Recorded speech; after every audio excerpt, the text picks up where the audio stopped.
the volume of the speaker. Hopefully that'll help. Would it help if I turned it on, right? Yeah. All right.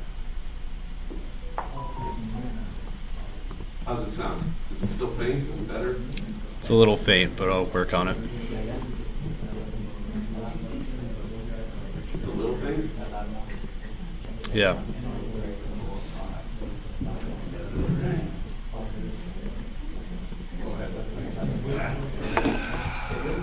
Did you get the mic volume? We get It's all the way up. Okay. How's that? Yeah, it's a lot better. Okay.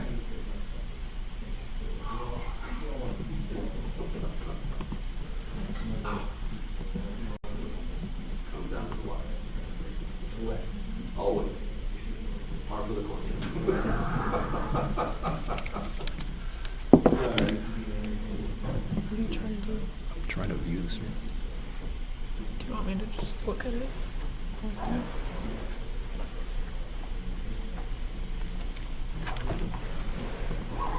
Can you not see it on here? John, do you need anything? I can't hear the audio. Okay. So just going through the page. Okay. Perfect. You guys did sound test for us? Yeah. All right. Okay.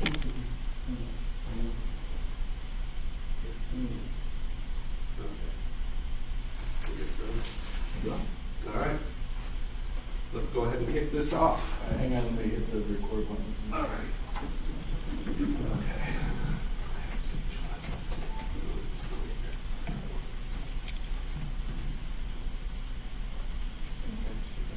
All right, we good? How are we on the live stream side? It's good. It's picking you up. All right, are we go with that at this point? Yeah. Okay, so we're live. Okay, very good. So, good afternoon, everyone.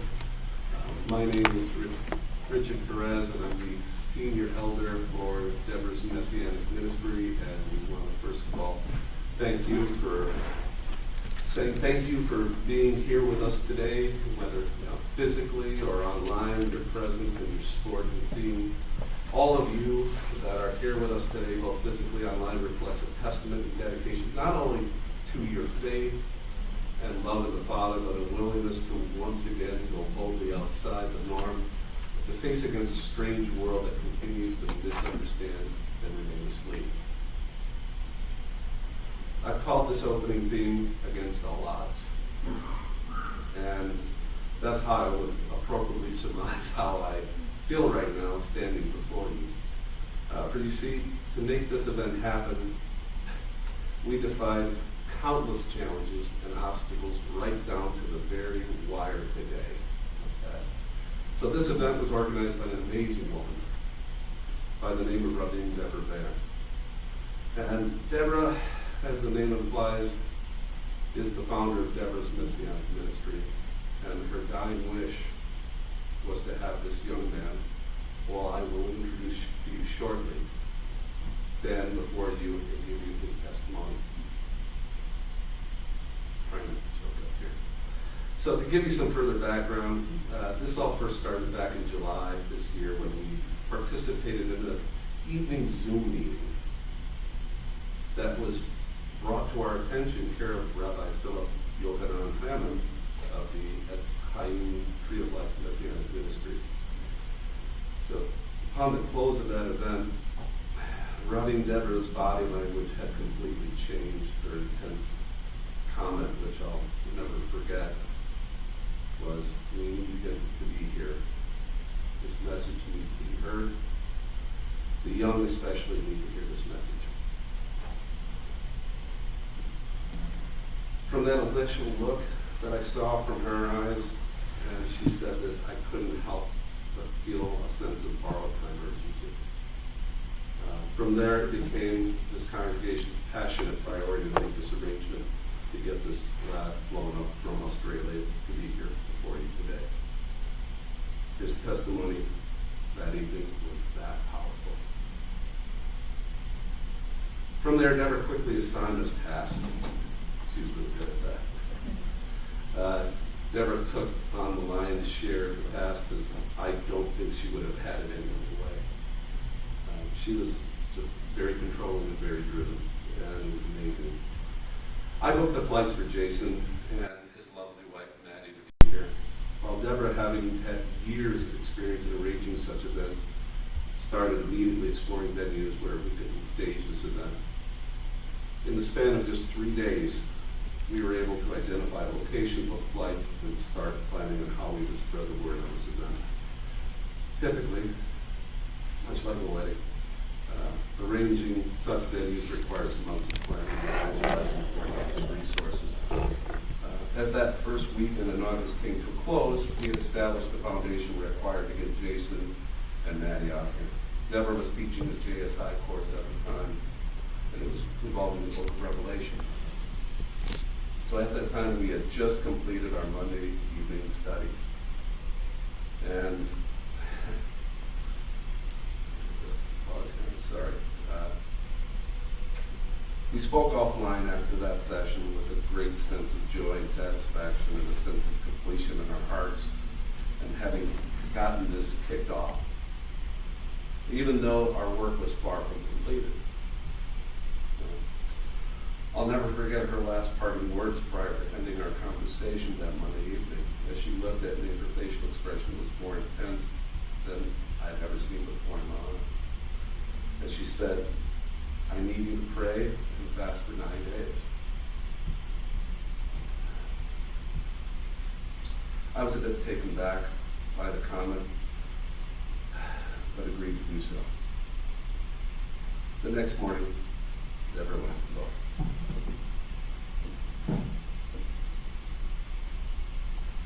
Sorry. Now I'm going to purposely spare you all the gory details that followed. But I will leave you with this understanding that immediately after her passing came with it a relentless tidal wave of obstacles, challenges, and believe it or not, even threats, which we, only through the Ruach HaKodesh, which is Hebrew for the Holy Spirit, overcame to make this event happen. What I'll do instead is think simply in summary.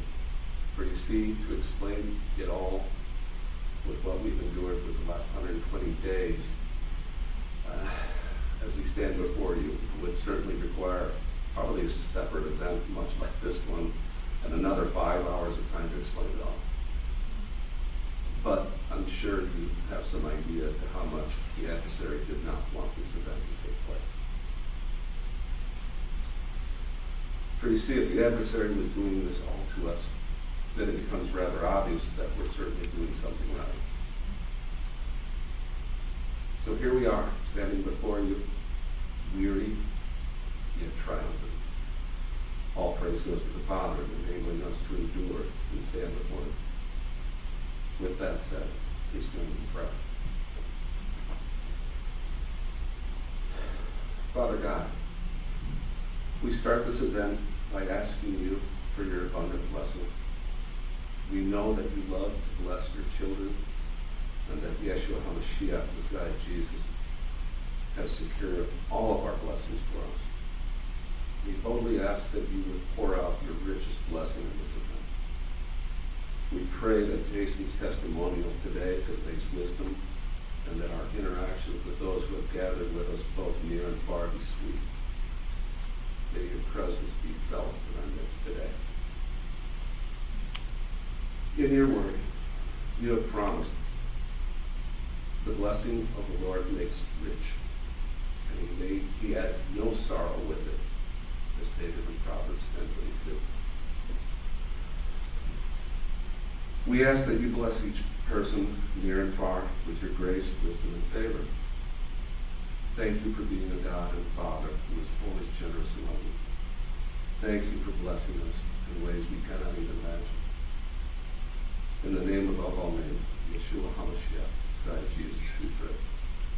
Amen. That was tough. In closing, one once again, I would like to warmly welcome you here and thank you from the bottom of my heart for your support in this event and your willingness to be here today.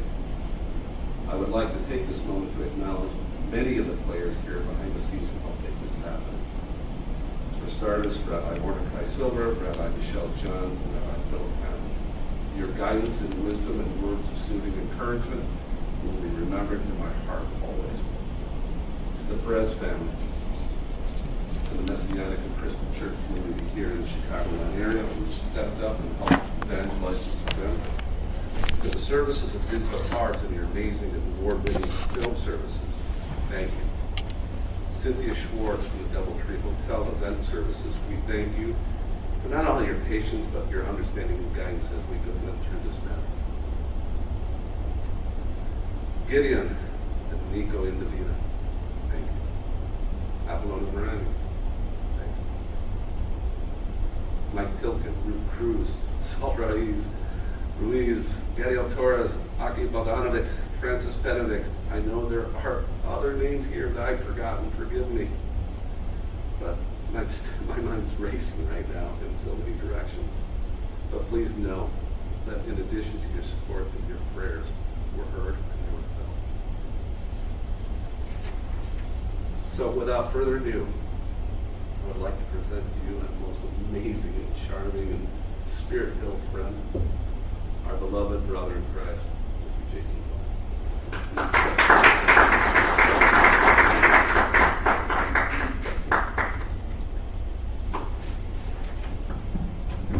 Thank you, Rich. All right, guys, do me a favour. Let's get a bit more intimate. Come up the front for me. Let's get close. While up in here, it doesn't matter if there's heaps of people here or there's going to be a few. You are the ones that the Lord has chosen to hear the message. So, bring it in. Get in nice and close for me, and we'll get into it. Thank you guys for being here, first of all. I know that you've got plenty of places you could be on your Shabbat today. There's going to be 3 parts to today, to this testimony, and I hope that you guys get something out of it. So the first part is going to be a bit about how I came through my life and how I ended up being here today. Then we're going to look into a pretty deep message, which is going to be asking the question about if you will be prepared to sell your soul. Now, it sounds like a very intense question, and for me, it was a very obvious way of how I was going to go about selling my soul, and we'll get into that specifically. But it's not going to be so obvious, maybe for you guys, or for the world at large, and the way that this world is being taken in a certain direction. And then the third part, we'll be teaming off that idea a little bit further and asking the question about who you will be prepared to serve. And there will be a lot of depth to this, just because of my experience and where I've particularly gone. So if you want to take notes, there are some notebooks and pens at the back. I'd encourage you to grab one of those if you don't have one already. Otherwise, I'm sure this recording will be made available to you as well. So without further ado, we're going to start with my testimony. And this first part is called My Life as a Victim. The question we're going to ask is how I could go from an innocent child, as you would assume, to a monster. Something quite drastic has to happen to go from being a child with every opportunity, born of God, innocent. No one is ever born a rapist or a pedophile or a murderer or a serial killer. We're all products of our environment, and I certainly was. But there's a big transition to go from that little boy to this creature. So my story, unlike many testimonies, starts before I was born, and it starts with my mum. So my mum, Margaret, at 16, she was an absolute prodigy child. So she was at that time already training with the New Zealand Olympic swimming team. She was taking world-class piano exams with the likes of musicians that have gone on to become fully world-class musicians today. And she was about to leave school early to go and attend university or college, as you guys call it in this part of the world. to go and start studying dentistry. That was all before one really life-changing and dramatic event, which would go on to shape the course of her and my life forever. So one afternoon, she was travelling home from school with a boyfriend that she wasn't supposed to have, and she was on the back of his motorbike, which she wasn't supposed to be on. My grandparents had no idea that she had this boyfriend or was on the back of this motorbike. And as they were travelling home, they went through a roundabout, and a vehicle clipped the back of the bike, sending my mum flying, and she landed hard on her head. She was instantly knocked unconscious, placed into a coma, and upon arriving at the hospital, the doctors told my grandparents that she would never be anything more than a bedside vegetable. She was brain dead, that she was completely non-responsive, and it wasn't long before the advice was given to my grandparents that her life support should be switched off to let her pass away. So much after much prayer and agonising, my grandparents knew that there was nothing more that could be medically done for my mum. And they switched off the ventilator that was keeping her lungs full of air. And as she was to pass away, she breathed on her own. So this was the first part of a very legitimate miracle. But although that was phenomenal, she was still completely brain dead and unconscious. Fast forward a little bit more, it became aware to my grandparents that the hospital wanted their bed back. There was nothing they could do, anything more for my mum being in this vegetative state. So my grandparents took my mum home, and after 6 months, one afternoon, when one of my uncles was visiting, she woke up, completely out of the blue. And until my grandma died in 2019, she maintained categorically that her survival was a genuine miracle. There is zero medical explanation whatsoever for her survival. But make no mistake that the woman who woke up out of that coma was not the person before the accident. She was completely brain damaged and to this day is noticeably affected. So waking up, she was paralysed on the right hand side of her body. She had to learn to learn to walk again, to write with her left hand side of her body. Her emotional regulation was completely gone. She could go now from hysterically laughing to rage like that, and that will be important to remember as we get into this account a little bit more. She was blind, one of her eyes, she has a lazy eye, she slurs when she speaks, she struggles to walk, and she couldn't catch a ball to save her life. So this life of this child that had her whole life ahead of her was completely gone.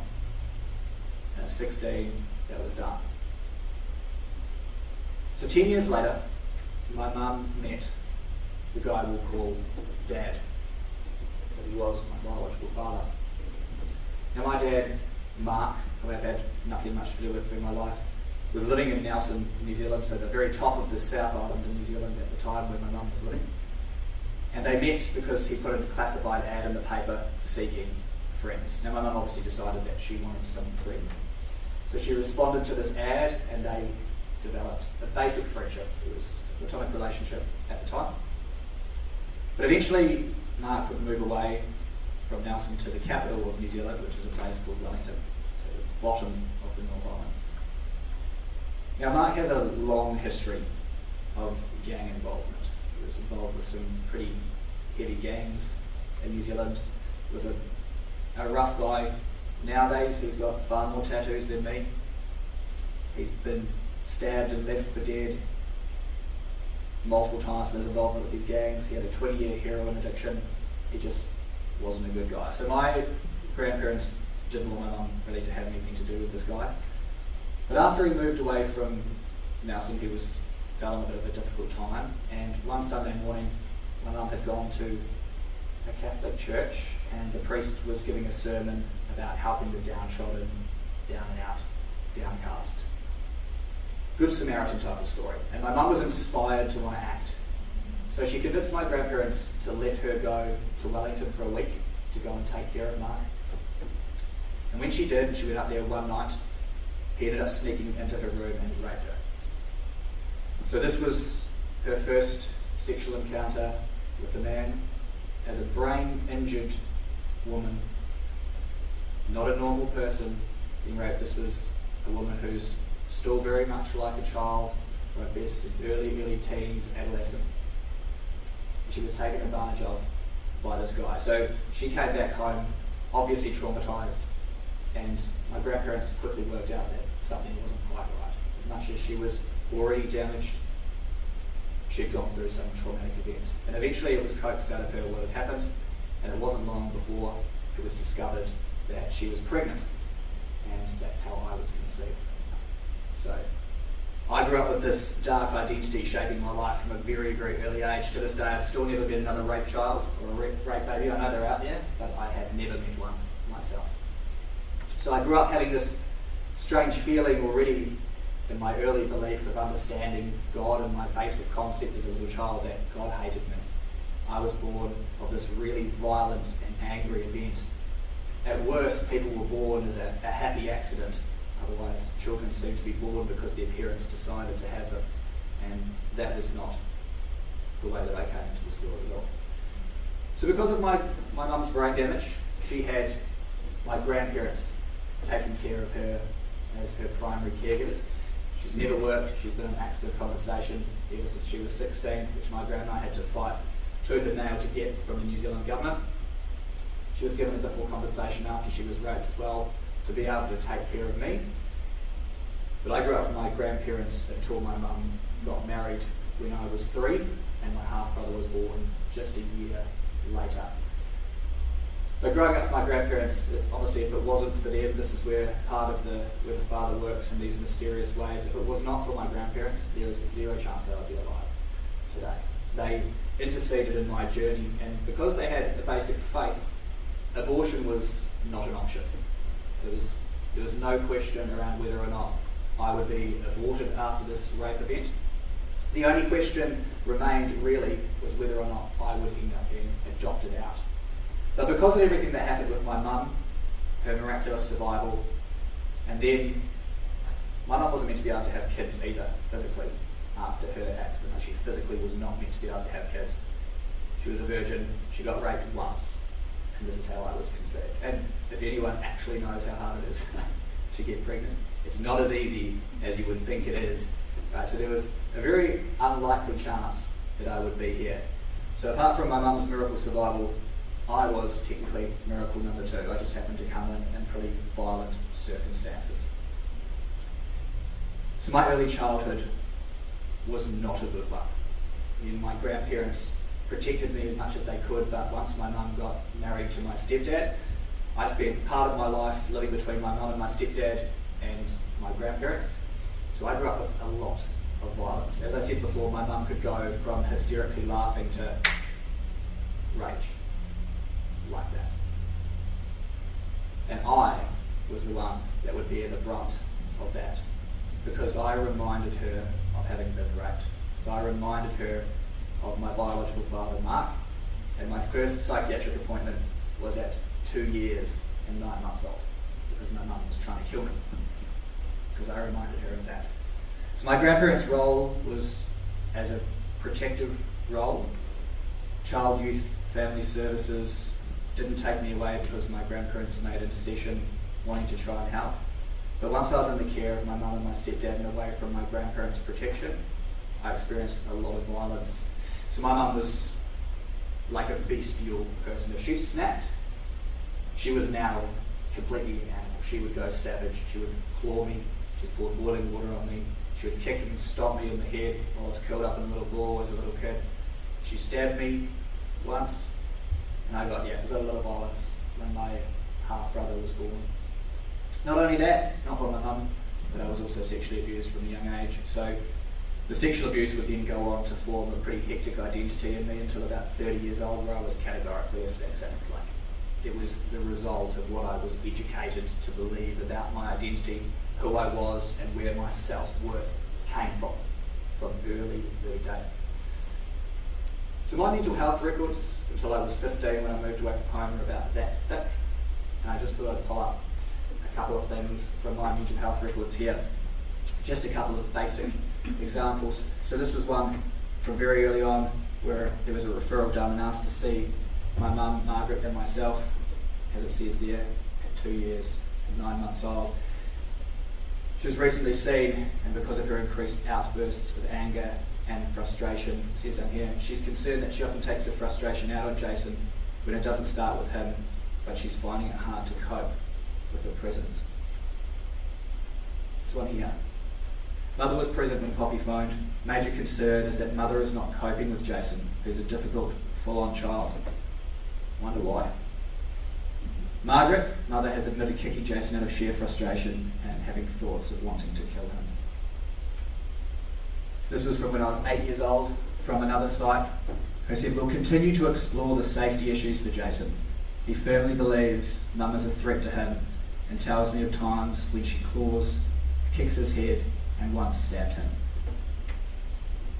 I was 11 here, and I will save you a bit of the time, but this was at my GP, or what you guys call an MD, just a general medical doctor. I'd gone to an appointment, and I'd had enough, and I had a meltdown. And it says here, Jason presented to my surgery this week with his mother Margie, and in front of her proceeded to tell me that he's being physically hit by both Margie and his father John. He stated that younger brother Joseph can annoy him very easily, and Jason is the one who always gets blamed.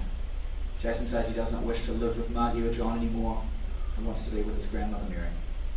As you know, Mary and John have cared for Jason throughout the school week for some years, but this has not always been permanent, depending on Don's health.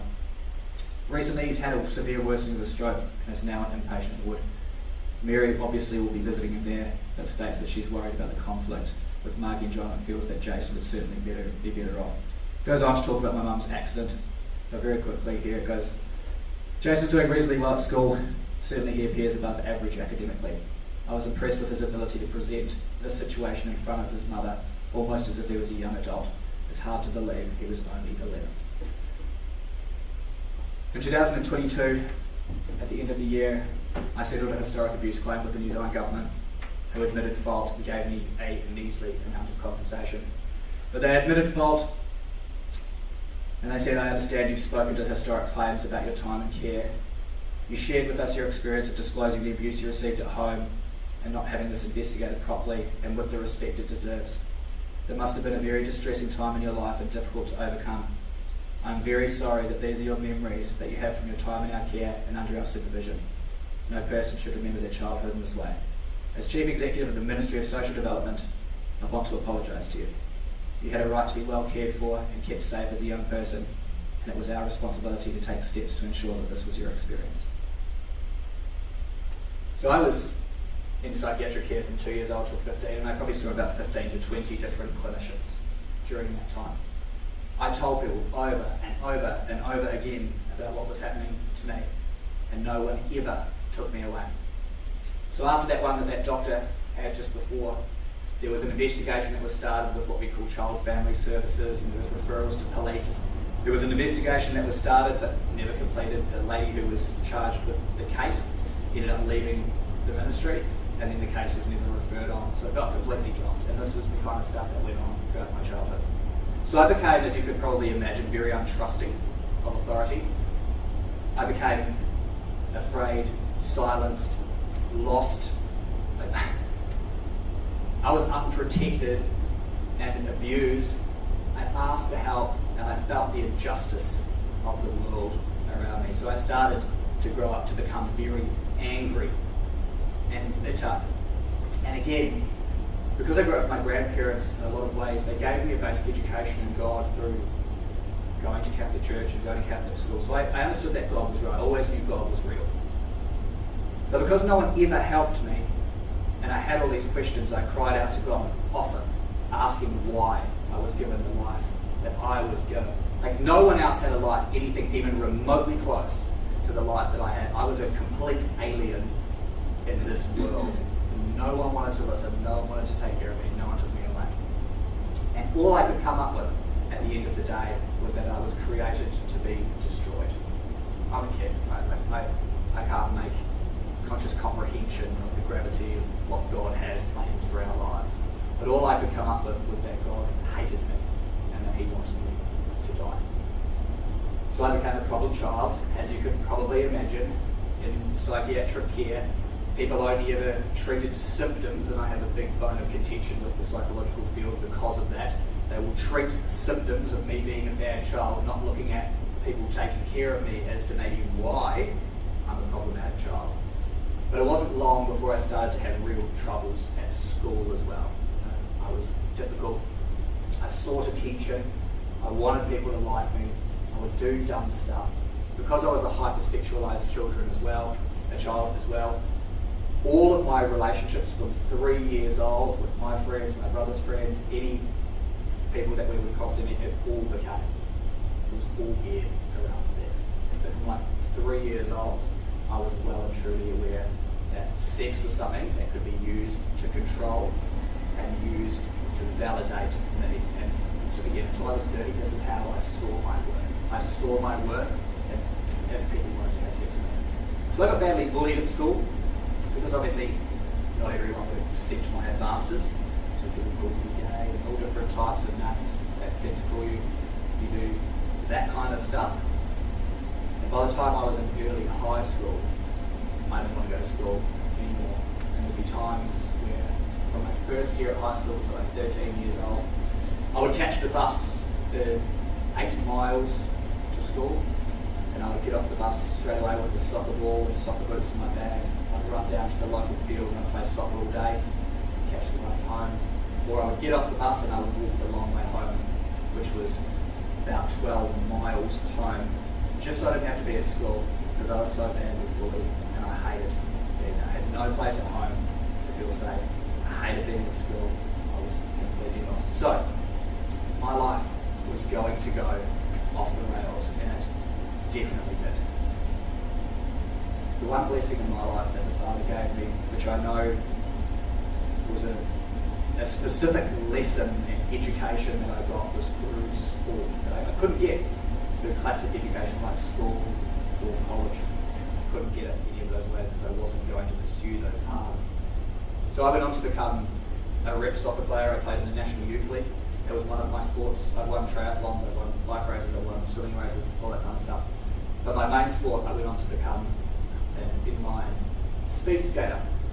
I went on to represent New Zealand for 6 years before I was 18. I was a national champion, I won national records, I won international medals, and then get to it a bit later on, I went to the Junior World Championships as well. I was selected for 2 years in 2004 and 2005 for New Zealand, and a lot of the people that I raced with have gone on to win Olympic medals at the Winter Olympics. And every year I know people from America and Australia and New Zealand and everywhere, all over the world, that have gone on to do very well, become world champions on the world level. So this was the path that I was going on until I stopped. Believe it or not, this is actually going to be a quick testimony. So at 15, I decided it was time to move out of home. So my relationship with my grandma at this stage had now completely dismantled. I was not going to school. It was really, really bad. She couldn't control me.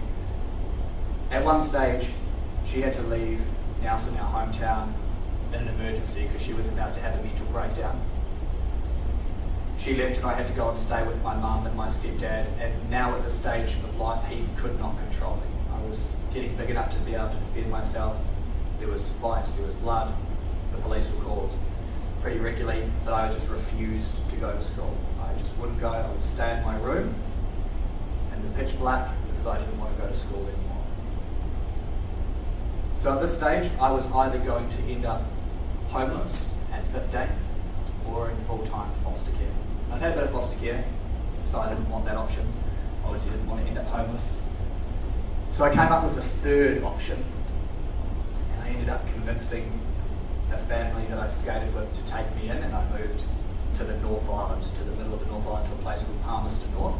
And I lived with a guy I raced with, Kurt, and his single mum.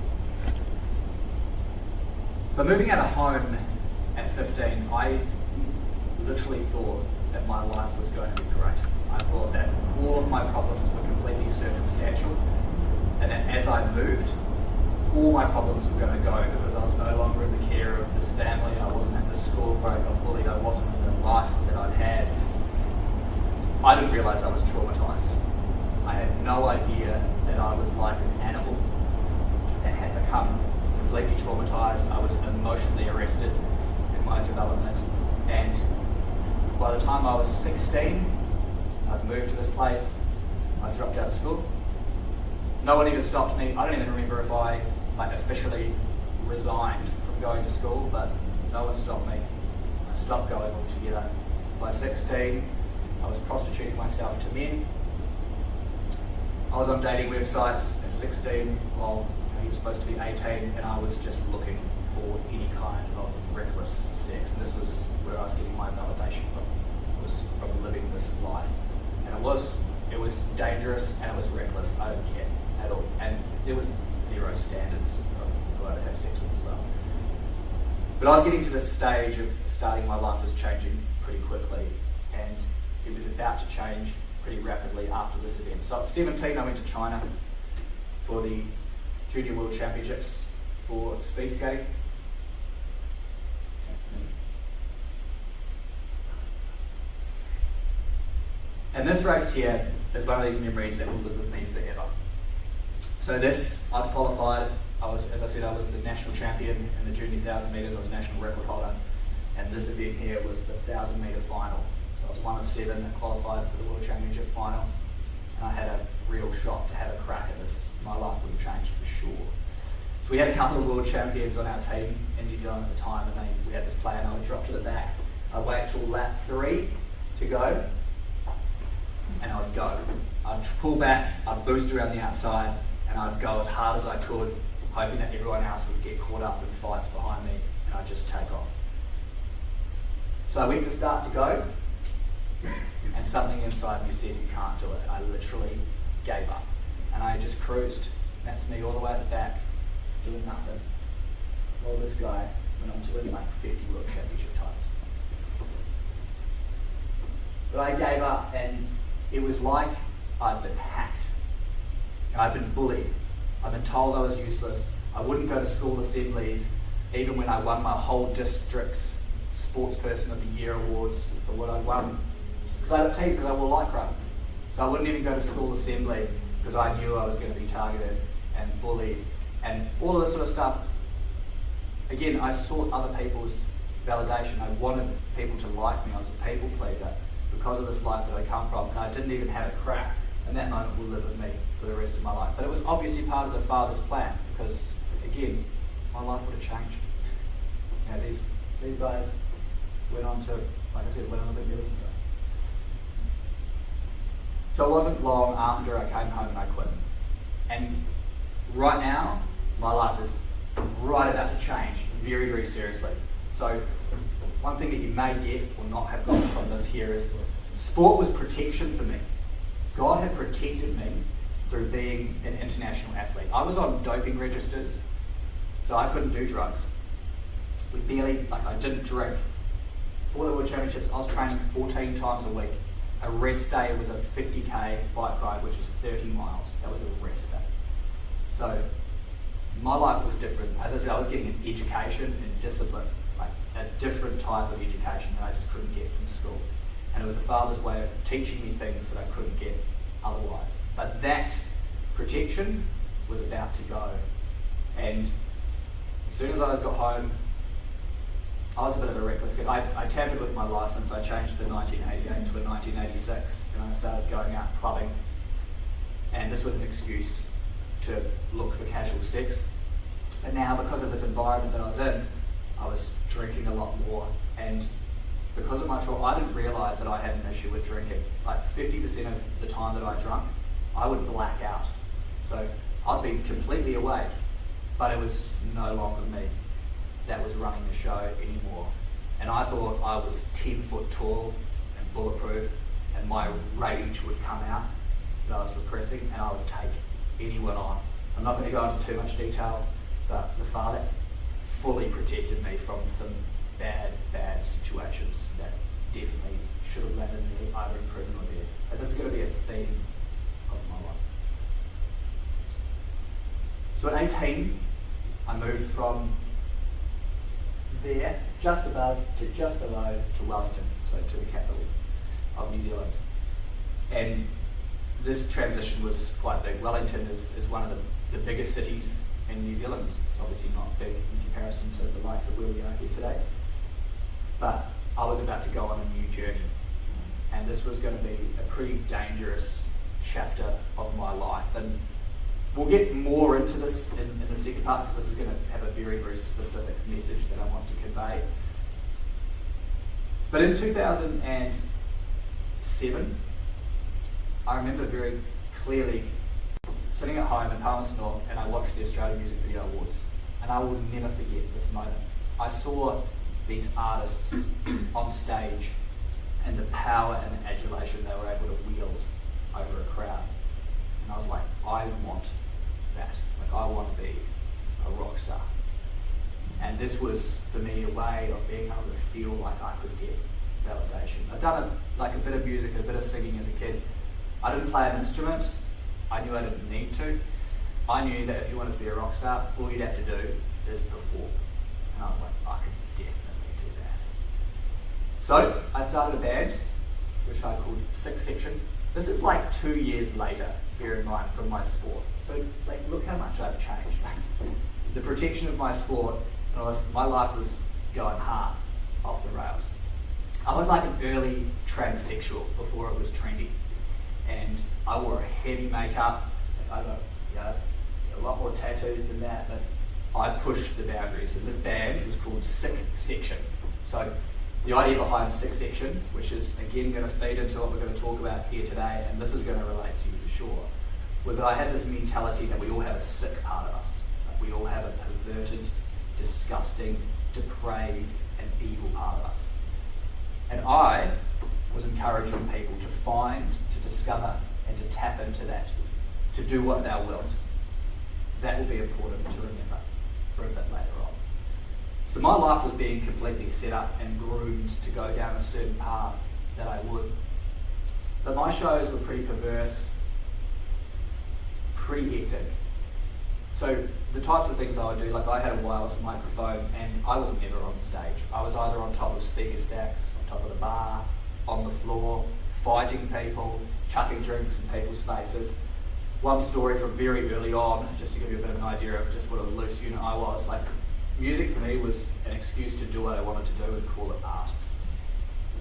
I snuck 11 gallons of jelly and 4 big buckets into this venue that no one else knew apart from like my bandmate at the time. Halfway, 3/4 of the way through the show, I just started dumping this jelly on the floor, chucking it in people's faces. It got all over the sound desk. Fights were breaking out. The venue shut the show down because it was destroying all their equipment. The cops got called. And it was so bad, the rest of my band members quit pretty much on the spot. And we got calls from, we were about to go on a tour of the North Island in New Zealand. And every one of the venue that we played at had called every single one of the other venues and said, do not let this band come and play with you. And all the other bands that were going to go on tour with us as well, they got told, if this band, Sick Section, comes with you, you don't play the shows. So this was just a very early, one basic kind of story. So I was a menace. An absolute menace.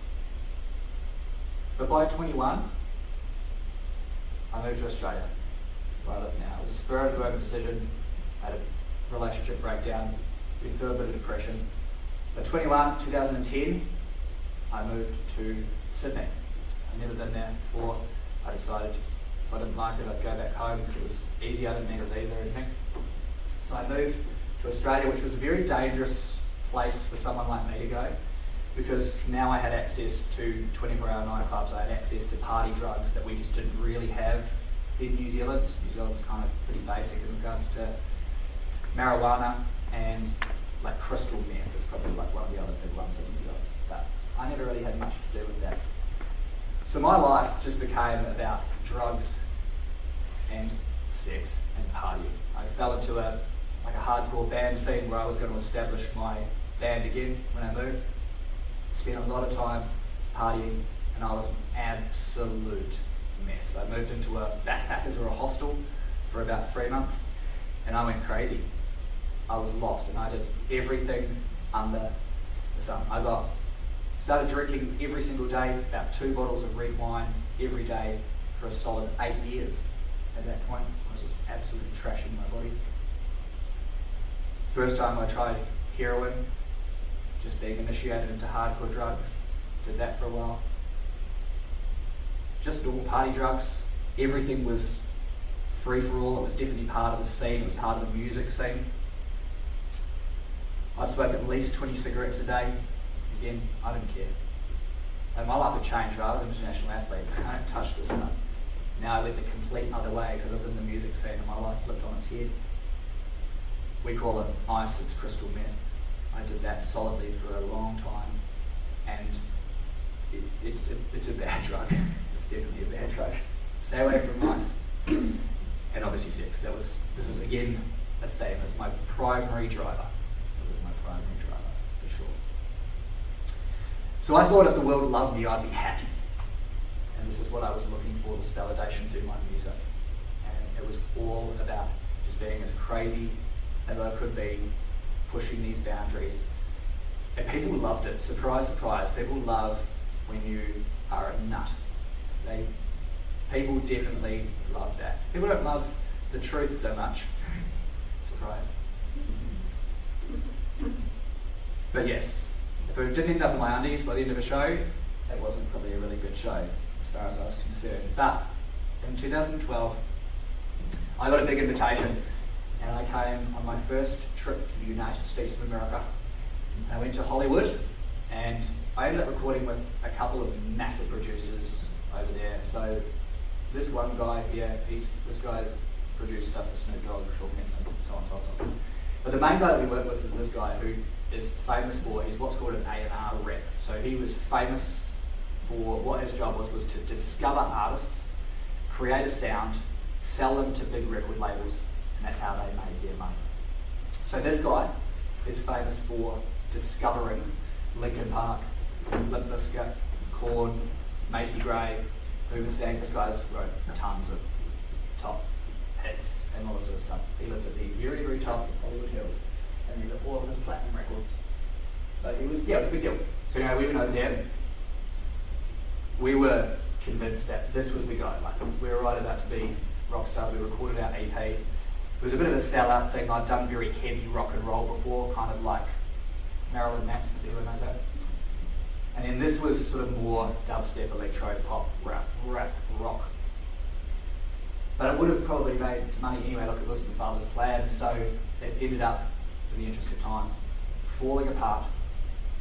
And so did my mental health. Like, I came back to Australia, and this was the first time that I was in a serious, very bad state of depression, to the point of like, getting to suicidal. And my anxiety was through the roof as well. Like, I got to the point where I could not leave the house for fear that if I walked my dog, a car was going to veer off onto the footpath and crush us. I catastrophized everything. I wouldn't even mow the lawn thinking that a stone was going to flick up and hit me in the eye. And if I was at the train station, I'd have to hold on to a pole on the platform because I thought either I was going to chuck myself in front of the train or some other force, some other spirit was going to chuck me in front of the train. So I planned to kill myself. I literally got to the point where I was planning my suicide, every single bit of it, for about 2-3 weeks. It was what I was going to use, where it was going to be, on the day, for who to find me, and this was exciting me. This was the one thing that was giving me a will to actually execute this plan. And on the day that I was going to kill myself, I sat on the floor with my back against the foot of the bed, and I was breaking. Like, I was ugly snot coming out of my nose, and I was hysterical, weak. I was going to kill myself. I was hopeless. My whole life had been an absolute mess, and in all my best intentions, everything had failed at this stage. My life was hopeless, and I wondered why. Like, why had I had all the experiences I did? It was heavy. It was a heavy life that I had. And as I was crying, my big Malamute, my big Alaskan wolf dog, came and curled up on my lap, and I was just sobbing, and for a moment I wondered about what would happen to him. And it just broke me out of my own state for just enough time to consider this dog. And as I sat there, I had this revelation that will stick with me for the rest of my life, and I hope is something like a nugget that you guys can take away from this. is that although I'd only ever experienced this pain and this hurt, and I felt worthless, and my life had no value, and I was now used to feeling depressed, I was used to feeling anxious, and I was used to now wanting to die, I understood that it wasn't normal. What I was experiencing was common. And this is one big issue that I have with the mental health field today, in the world that we live in today, is that we normalise mental health. There is nothing normal about being mentally unwell. But this world will tell us that it's normal to need medication, to have anxiety, to have depression, to feel suicidal. There's nothing normal about that, and we should never settle for it as being normal. It's common, and it's hard. And I feel for anyone that's on medication that has these experiences, because a lot of us do. The mental health statistics in the West are insanely bad. And like in Australia, for instance, 1 in every 5 people are currently medicated in Australia. That's the entire population of Sydney. That's 5 million people have medication because they're mentally unwell. 4 in every 10 people between 16 and 85 have had a mental disorder at some point in their life. That's 40%. And 1 in every 2 will have a mental disorder at some point in their life. That's normal. And it's only going to get worse. But believe it or not, we have the answer. The world just doesn't want to hear about it. So I understood that this wasn't normal. For the first time in my life, this was a transitory moment. This was a big revelation, because I knew that I wasn't quite normal, and I needed help. Like I needed some help for my life. So I made this decision to go and get some help. And I ended up getting put on some pretty heavy medication. So I was diagnosed through this process, labelled, whatever you want to call it, with bipolar 2, with depression, with anxiety. I'd already been labelled with ADHD, with ODD, oppositional defiance disorder as a kid, with another severe reactive attachment disorder, which means apparently that I wasn't able to form proper attachments as a child. So I didn't know if my mum was my mum or my grandma was my mum. My mum was my sister. Go figure.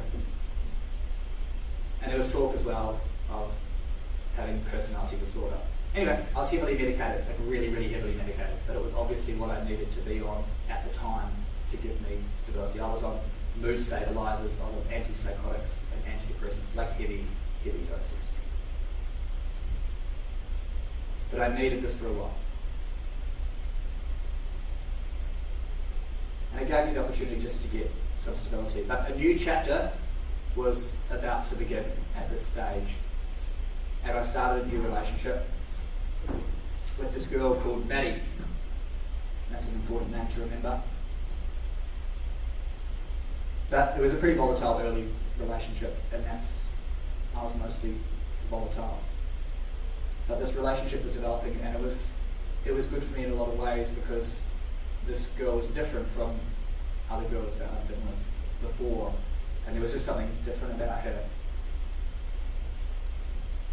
So we're going to pause, I just want you to take in where we're at in the story, because I'm going to jump back in here in the next part at this specific stage. I'm leaving this part of my story out for a very specific purpose, because we're going to come back to this, and it's going to make far more sense in the second part. But where we're at now, just in this, where I've just developed this relationship with Maddie, I was still desperately seeking fame and attention, and this would go bad, really, really bad, but it's going to relate to you guys. So we're fast forwarding a little bit in my lifetime here, about 5 years, and I was getting to the point where my mental health was really bad. There was something in me that was driving me to kill myself. I was losing touch with reality. It would make sense soon as to why specifically.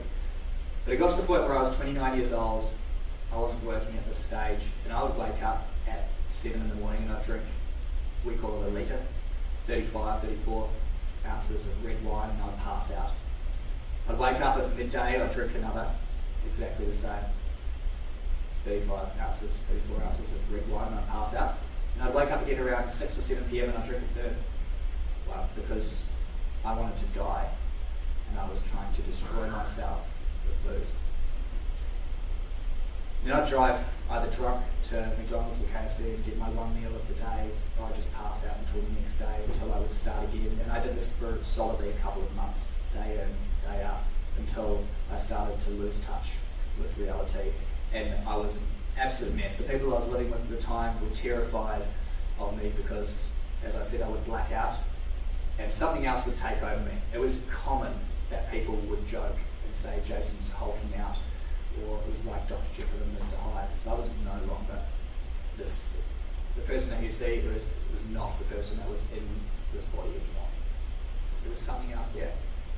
And the people that I was living with were terrified to the point where they said, you have to get out, otherwise we're going to have to get the cops in to remove you. And I was like, I'm not going. You can't make me go. I don't care.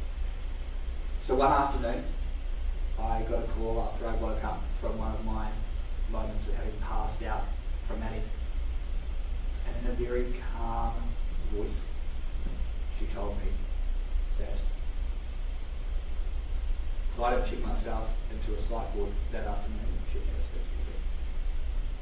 And all of my abandonment issues of my childhood and everything just came rushing over me. I was used to being abandoned and rejected by everyone that I've known. And it wasn't good.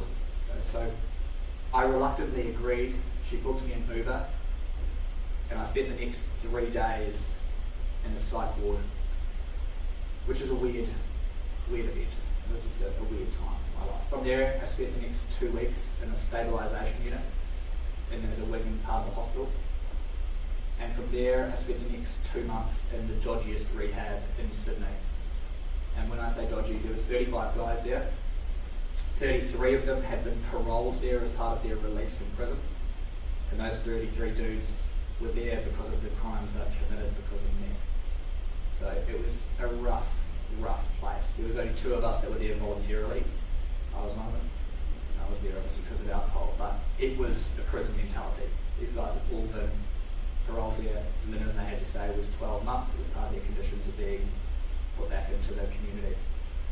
So it was a pretty rough place, and the awesome thing was I got to celebrate my 30th birthday in rehab.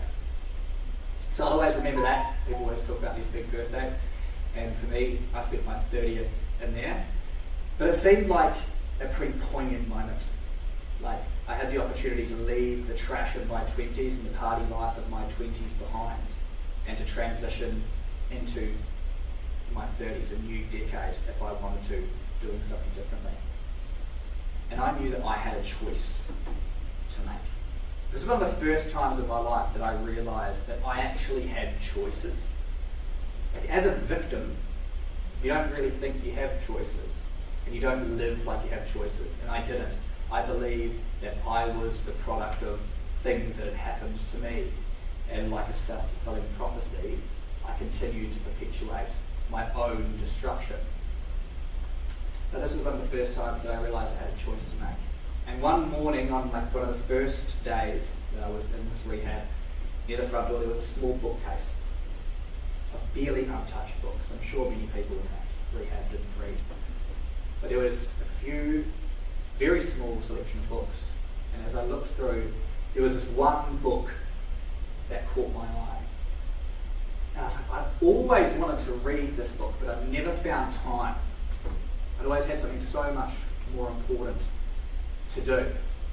But I reached for this book, I grabbed it, and for the rest of the time that I was in rehab, I started reading the Bible. And I didn't know what it was, but I knew for certain that whatever was in that book held the answers for me to being able to fix my problems. So I persisted in reading through all the duplication, the crazy names, and like all the stuff that I just didn't get. I didn't get so much of it, but I decided to persevere. And I found that I had some hope. Now we're going to fast forward very, very quickly. And this is a transition stage of my life. As I picked this Bible up, something definitively had changed. in me. Like I was making choices to not be this toxic person anymore. We're going from this life as a victim.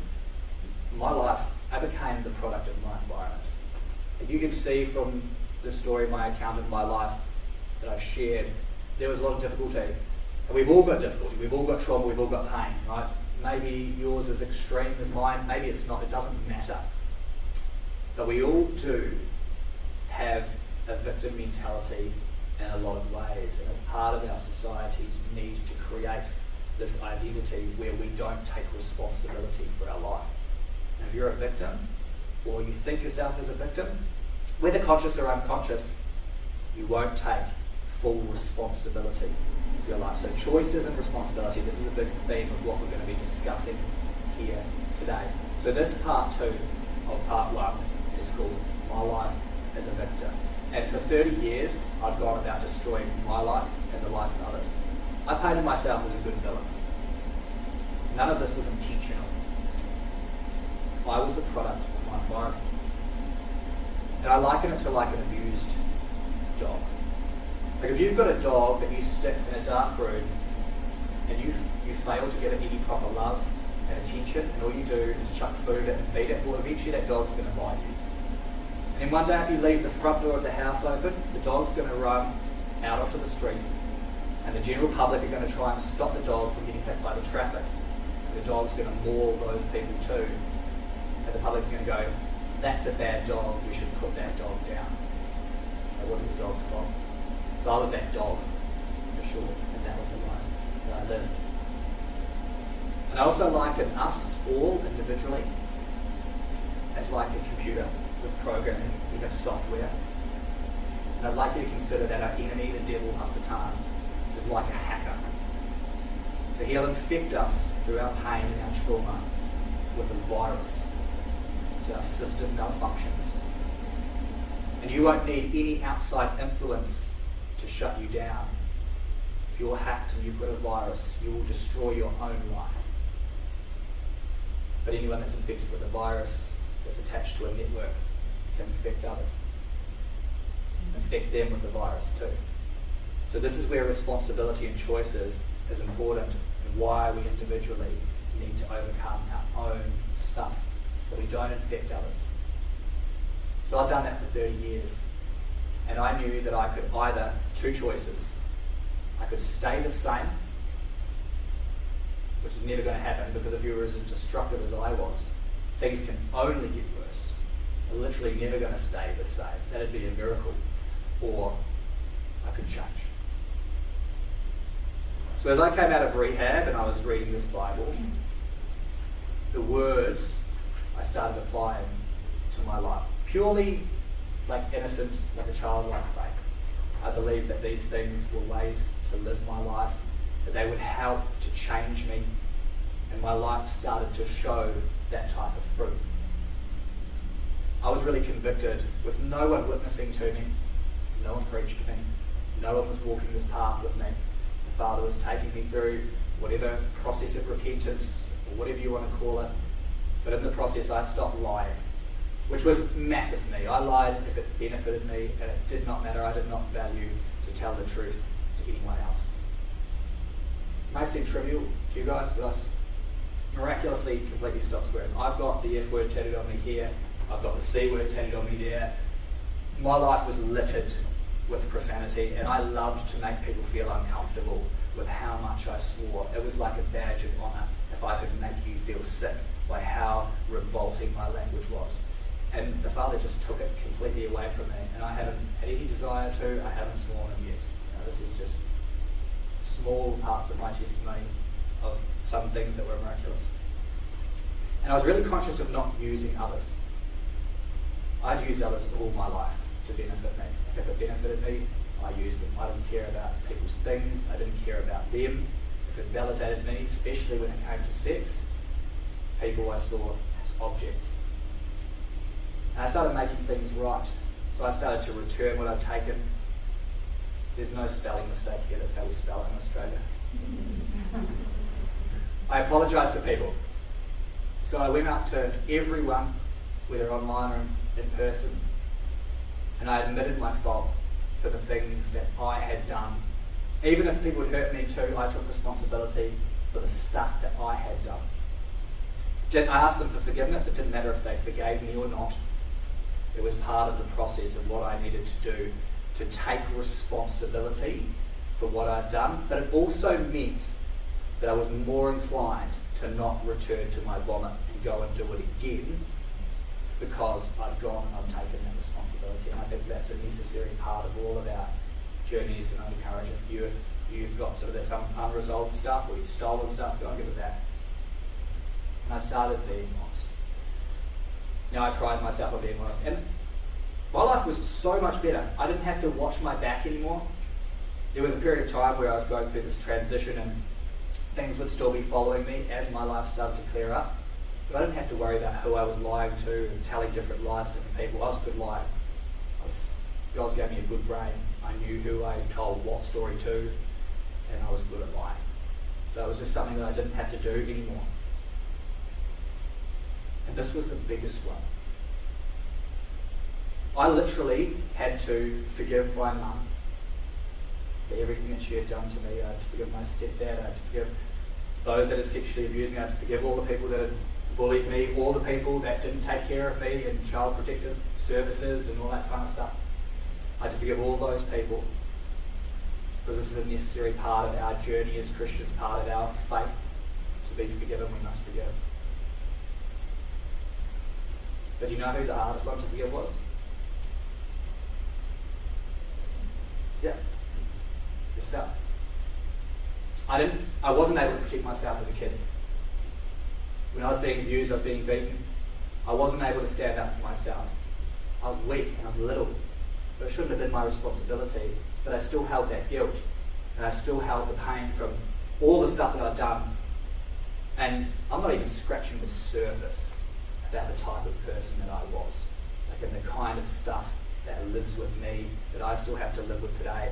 And as I was discussing the other day with Kelly and Rich, like, the Father doesn't take the trauma and the memories and stuff of this away, and I think that's very intentional, because if He did wipe our brains to start us clear, we would return to our vomit. We are that weak as humans. So it's going to live with us, and we're going to just have to be able to make peace with our past, leave it in the past, and be able to walk on to understand that we are a new creation for sure. But it's going to be there. And it's going to stay with us. And it's good, I think. I think that's a good thing. So I started living my life according to the Bible, and legitimately everything started to change. Had to be a reason why I ended up here, being able to share my story about the Father did a miraculous work in my life. But not everything was easy, because as you go through that honeymoon stage of coming to the faith, you're going to then go through the spiritual war of coming out of the old life. And the enemy's going to try and pull you back.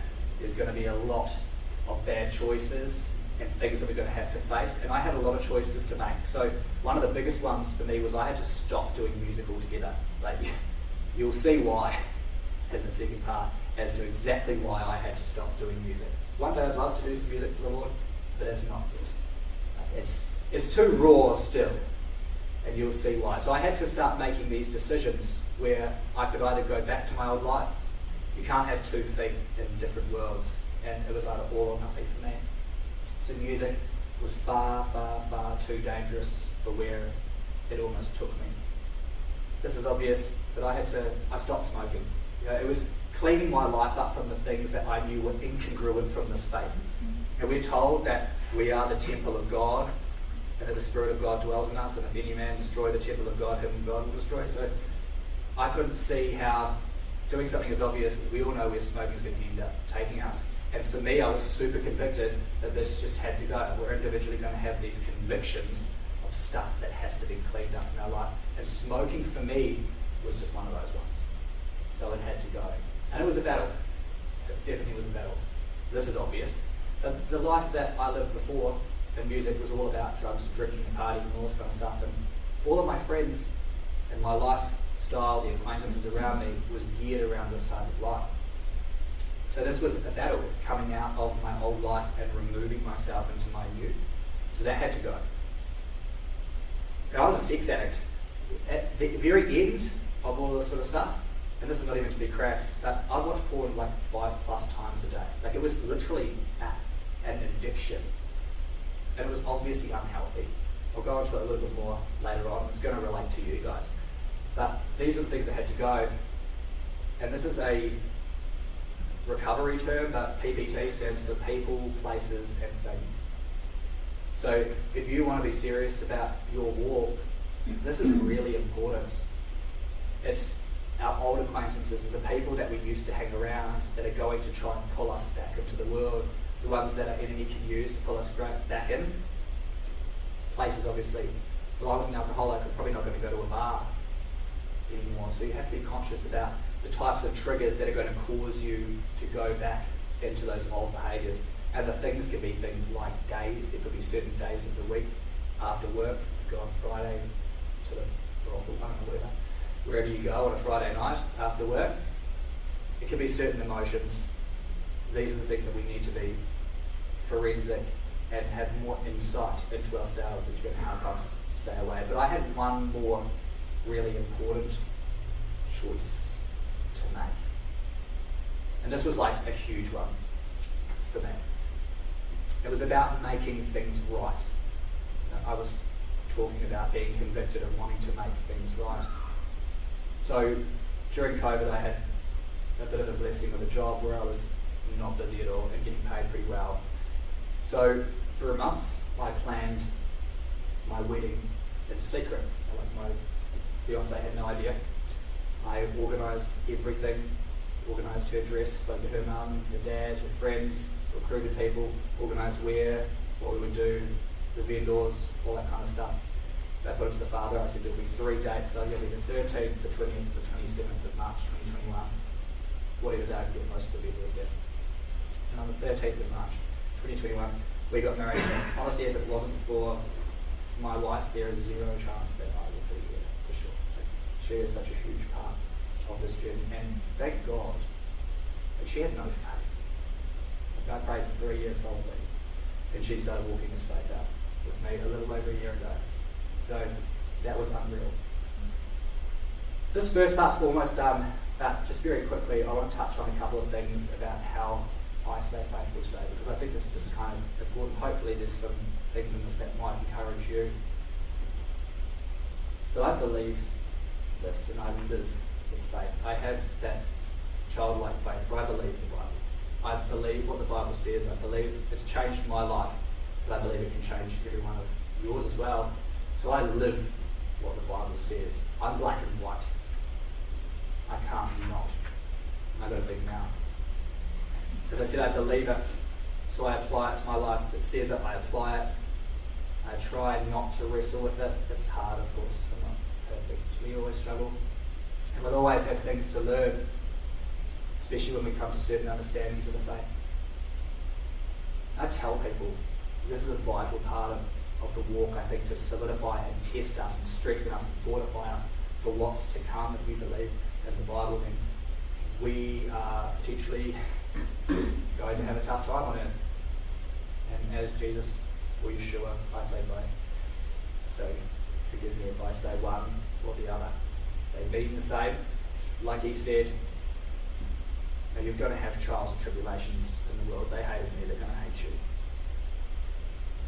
And I live it by faith. Because we have to. It is the faith journey. I'll touch on a little bit more about that later on. Now, if you aren't in the faith, then for real, these are a couple of quick things that he will absolutely do for you. You can have hope. All my life I felt like there was no hope. I was depressed, anxious. You've heard a bit about my story. It was hopeless. But I definitely feel there's hope now in my life. Like there's actually value. My life has value. I get to share everything that I've gone through, which was not for no reason. I questioned forever why I've been given the life I was given. I'll explain that to you. I thought I was created to be destroyed, but I now have value because I get to share my story. So there's a process of restoration, and this is what our Father does for us. He takes trash like me, uses a story like mine to give people hope. And that's the beautiful thing. He doesn't take a Ferrari and show that off. He takes an absolute bomb, like a real lemon, pops it up. Hey? And obviously there's freedom in the Father.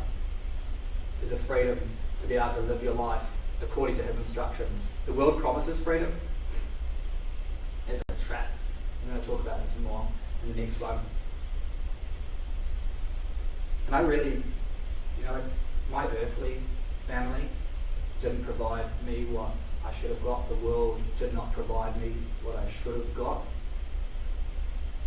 But I'm starting to truly feel the love and, as I said, the value of my life that only comes through the Creator, the one that formed us before we were even born. Like, none of this took the Father by surprise. This was his plan. This is just the next part of the iteration of my life. And it's still going. And it's going to go on and develop furthermore. For those that don't know what shalom means, it's like fullness. The ability to actually rest, stop, to be made whole.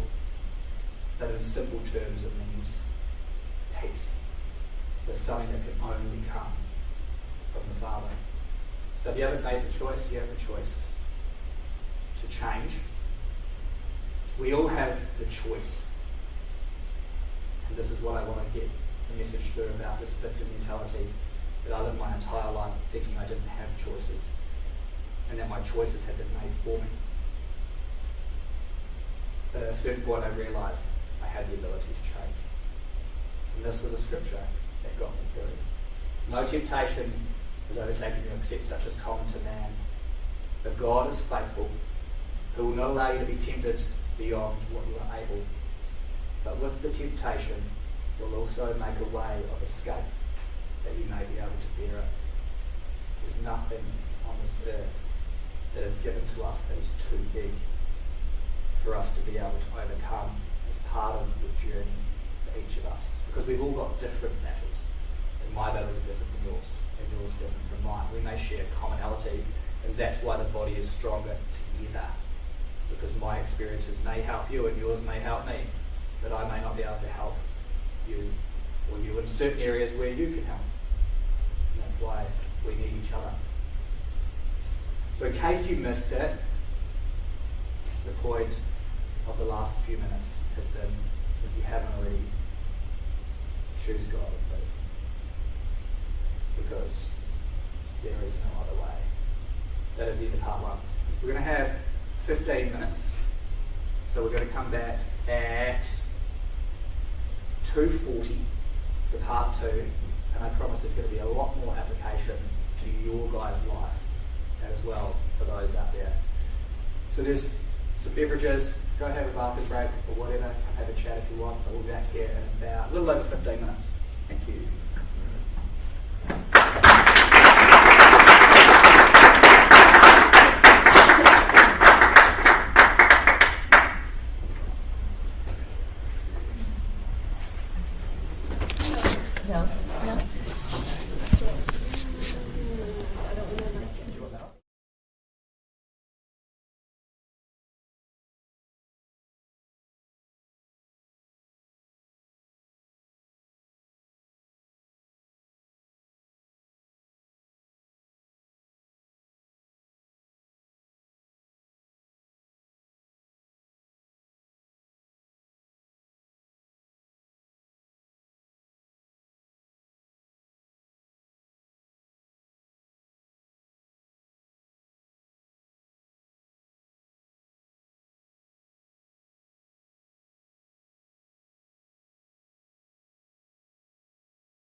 Guys, feel free to come grab a seat. We'll start in just a moment once the stragglers outside waddle their way back in.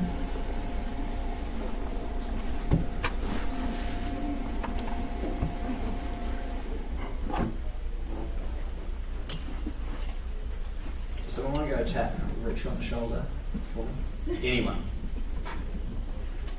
Thanks, Seth. Yeah. Oh no, he sees. He sees. The Spirit told him like that.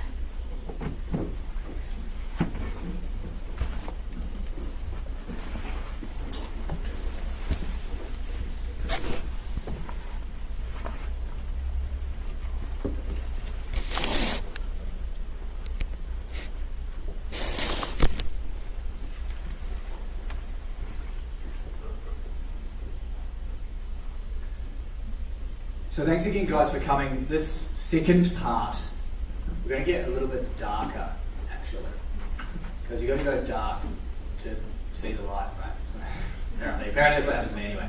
Maybe not, hopefully not for you so much, but there'll be, honestly, some pretty important takeaways from this, which is also going to be a setup for the last part. It's done very intentionally, and I can only praise God for the end result of where my life's ended up from where I went. So just remember where we were when I said to you that this is the part that we're going to come back to, because we're about to touch on that. So I've held back this part of my testimony for this. So this part 2, is titled, Will You Sell Your Soul? And this has happened to me if I went down this path, but it is a question for you guys individually. And as I said, it may sound really ominous and like an obvious thing that you're going to go, no, absolutely no way. But we're going to get to how this may well happen in a very subtle way, and I believe is happening in the world now. So our King, the Messiah, asked this question, and he said, for what profit is it to a man if he gains the whole world and loses his own soul? Or what will a man give in exchange for his soul? And I would ask the question, if we consider what this is really talking about and what this can look like. We live in a modern time where we do hear about selling your soul. As I said, that can look very, very obvious, but I believe that there's far more subtle ways that this can happen, and especially for us living here in the West. So we're dropping back into that part of my story where I said, this is the part that we're going to come back to, and I was still at this stage of my life very desperate for fame and external validation. I was looking for the world to validate me, and I thought that if I could make it when it came to music and I had the adulation of the world, that I was going to be sorted. So this was like a deep-seated issue which was set up for childhood. And as you'll see, I was groomed for a very specific environment. So I was about to take a pretty dangerous path. Now, in my process of having just gone to record in America with those big producers, my music falling apart at that stage, my band breaking apart, I had a couple of years off music. But it got to the point where I was starting to want that drive, that insatiable need for success started to really pick back up in me. So I started to look up different musicians, different rock stars, and famous people really, just to see if I could find any kind of connection about how I could make it. Like I knew that it wasn't going to be an issue of talent necessarily, it was going to be about being in the right place at the right time with the right people. And as I looked into each of these quite famous people that we probably all would know, at the end of the road of a lot of these different people kept appearing this certain word, or this certain group of people that promised to make good men great, and was a universal fraternity that claimed to have been around since time immemorial, from the dawn of time, that claimed to have been there since the Tower of Babel and before. And most presidents, founding fathers of this country, most politicians all over the world people in the arts, people in literature, science, all of these great, famous men belonged to this specific organisation. So I decided at a certain point that I would join Freemasonry. And this was around 2015 that I approached the Masons, and I started to go down my path of getting initiated into this order. And this was a bit of a stepping stone for where I would end up very soon. And at one of the dinners after the Masonic meetings, which are called Souths, so just a dinner that's after each Masonic meeting, I was at one of these early meetings, and I ended up getting sat next to a relatively higher up Mason who was representing what's called Grand Lodge. So Grand Lodge is the overarching body that looks after a certain region when it comes to the Masons. So he was there on behalf of what's called the Worshipful Master, and his role is basically to make sure that standards are being maintained and to extend the right hand of fellowship to each of the lodges under the jurisdiction of that Grand Master. He sat next to me at this dinner, and he started asking me questions about why I decided to join the Masons. And I told him the story about how I'd consulted a medium not too long before, and as soon as she had this conversation with me, the first thing she said was, "I have your grandfather standing in front of me in his Masonic regalia." And I was like, that's all I need to know. It's in my bloodline, I'm definitely joining. Now, we do have some specific warnings in the Bible about consulting the dead and mediums and divination and all that. It turns out much later on I did contact the Grand Lodge in New Zealand to discover my grandfather's membership, and none could be discovered. So this was the very first thing that this woman said to me when I got on this call, like, to have this conversation with her. Was she said what I wanted to hear.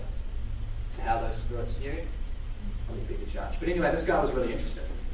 He goes, "So you believe in otherworldly spirits and you believe in mediums?" I was like, "Yeah, of course. Like, doesn't everyone?" He's pretty ignorant. And he goes, "Well, have you heard of this order with 3 letters, 2 of which are the same, and they bookend in T?" I'll make it more obvious. So. But he asked me if I'd heard of this order, and I had, because in my research I'd come across this order. They were pretty dark. And he encouraged me that if I was interested in joining, that I should reach out through their website, make contact, and ask to be initiated. So towards middle of 2015, I was initiated into this secret society called the OTO, or the Ordo Templi Orientis, the Order of the Templars of the East. So their maxim is this four-word phrase down the bottom, which is "do what thou wilt." I said in part 1 that was something to remember. So before I had even come to this path, and my band with the 6th section, very much the intention was living this "do what thou wilt" mentality. Do whatever you want. Take on the sick part of each of us and bring it out into the open. Now this order, make no mistake, is categorically satanic. It's very veiled that it's not. They don't outright come and say that in any of their writings whatsoever. But if you know what you're looking for, it's pretty obvious that this is a satanic organisation. So I ended up getting initiated into this group. I'm going to go into a little bit more detail, but for anyone that doesn't know much about the order, it was made famous and really brought into the open by a pretty famous occultist, a guy by the name of Aleister Crowley, who was a member of many secret societies. He was a very high-ranking Mason, part of the Golden Dawn. He was into magic, known as the wickedest man in the world. And this guy was big time. Like, if you know anything to do with the occult world, this guy's name you'll know. Like, you can't not know. He mentored personally a guy called L. Ron Hubbard, who ended up creating an organisation I'm sure you've heard of, called the Church of Scientology. And he also inspired another guy called Anton LaVey, who went on to found the modern Church of Satan. So these are a couple of organisations which are pretty big here, but the OTO is still relatively unknown unless you know what you're looking for. Like it's it's not as big as Scientology, let's say. Crowley himself called himself the Great Beast 666, Ba-Peretz, which is that goat-headed creature that you see up there next to his name, which is basically the image of the satanic deity of this mixture of good, this evil, female, male, light, this dark, animal versus human. And it's an amalgamation of this and a representation of Satanism and this connection with the beast. He also called himself Tu Megatherion, which in Greek means the great beast, as in the great beast of Revelation. So this guy claimed these titles. And over 3 days in the early 1900s, he was channeled and communicated this, what they call, their Bible is called the Book of the Law. Anyone knows much about the Torah should be reading some Dallas by now. So this satanic order, their Bible is called the Book of the Law. And it was done by an otherworldly entity, which Crowley called Blythe, and is hugely influential in music. So this guy has inspired the Beatles, the Rolling Stones, the Doors, Led Zeppelin, Ozzy Osbourne, David Bowie, Marilyn Manson, Jay-Z, the list goes on and on and on. And I bet you all the stuff that's going on with Diddy has something to do with this too. But at the heart of the OTO is a religion. So the OTO is like the organisation, like the church, and our religion is Christianity, or whatever you want to call our religion. So thelema, this Greek word, thelema, is the religion of this organisation. It stands for will, like divine purpose in Greek. We're going to dive a little bit more into this because it's really, really important. It does relate to you. But it's the religion of the OTO and another organisation which is very closely interconnected called the AA, or the Orchestra Astrum. And this is a full, there is hardly any information on this organisation. These guys are, it's a full, it's a magic. You only know the initiate above you. You don't know any more information. You literally are being initiated by one person who's being initiated by someone on top. It is super, super secret. Through thelema, part of this practice, through this religion, is to perform ceremonial magic and sex magic.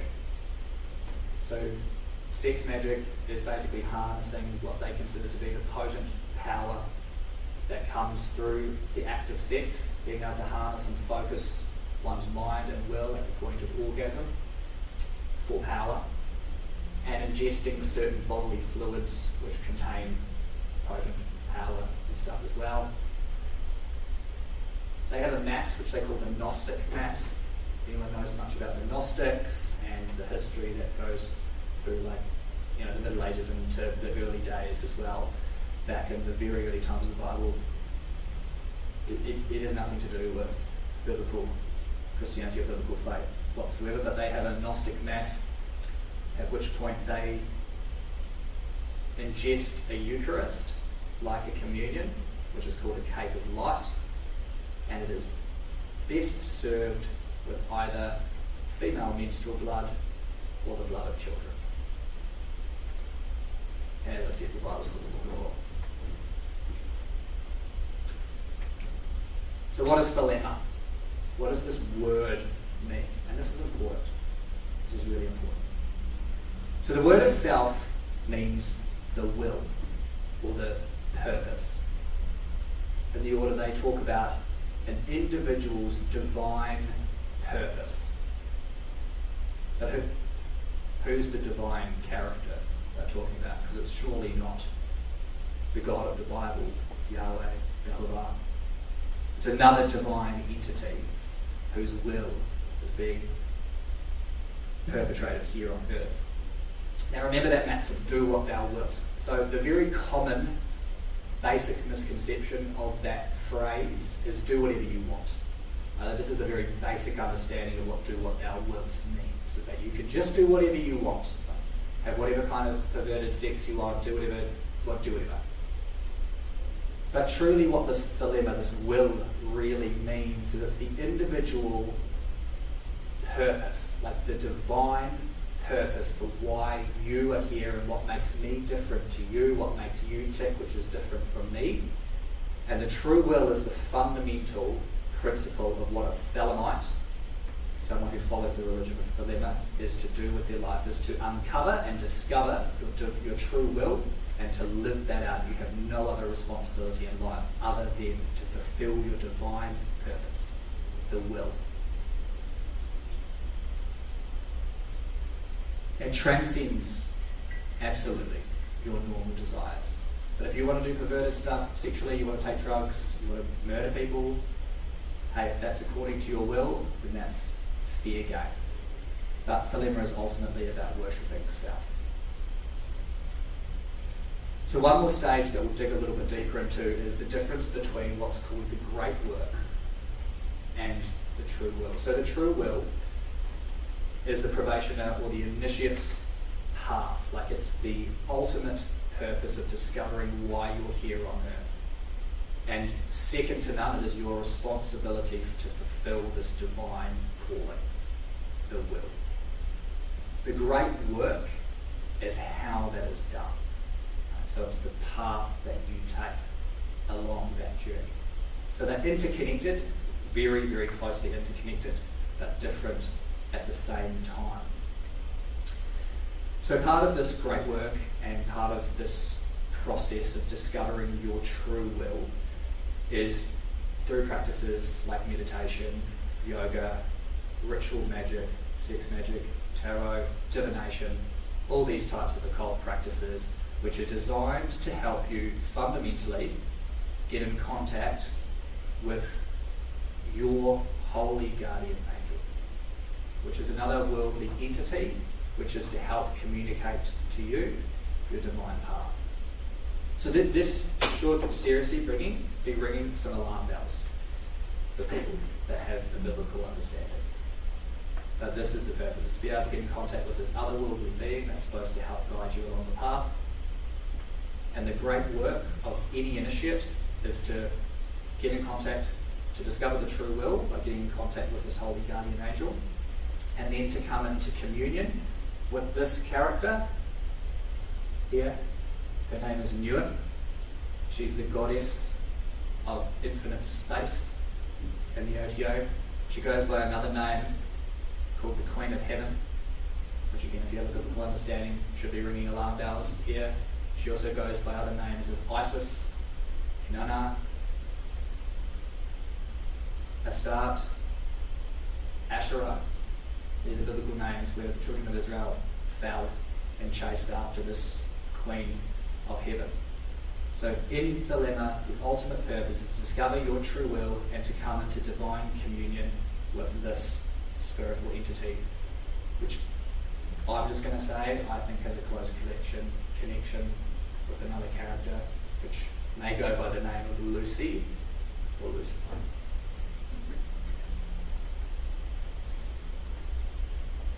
Now, in any occult organisation or any secret society, there are initiations. But this relates to you. Okay, so what are initiations designed to do? They're designed to do many, many things, but in the occult, they're designed to convey secret or hidden or veiled information to a candidate, to an initiate, about the purpose of the organisation. So nothing's really ever told outright to you. It's all given by a veiled allegory, through symbolism, through specific language, through the way that the ritual is conducted. It's all designed to convey certain information. But it's designed to bring you into covenant with the order. And in most occult secret societies, I couldn't tell you one that doesn't, it requires an oath, and generally a blood oath, which is to the death. I think they're designed to also test what you're prepared to do, as far as like giving up your will to someone else, encouraging you to see what you do. But initiations, and I'm talking broadly here, so listen carefully because again this is going to relate.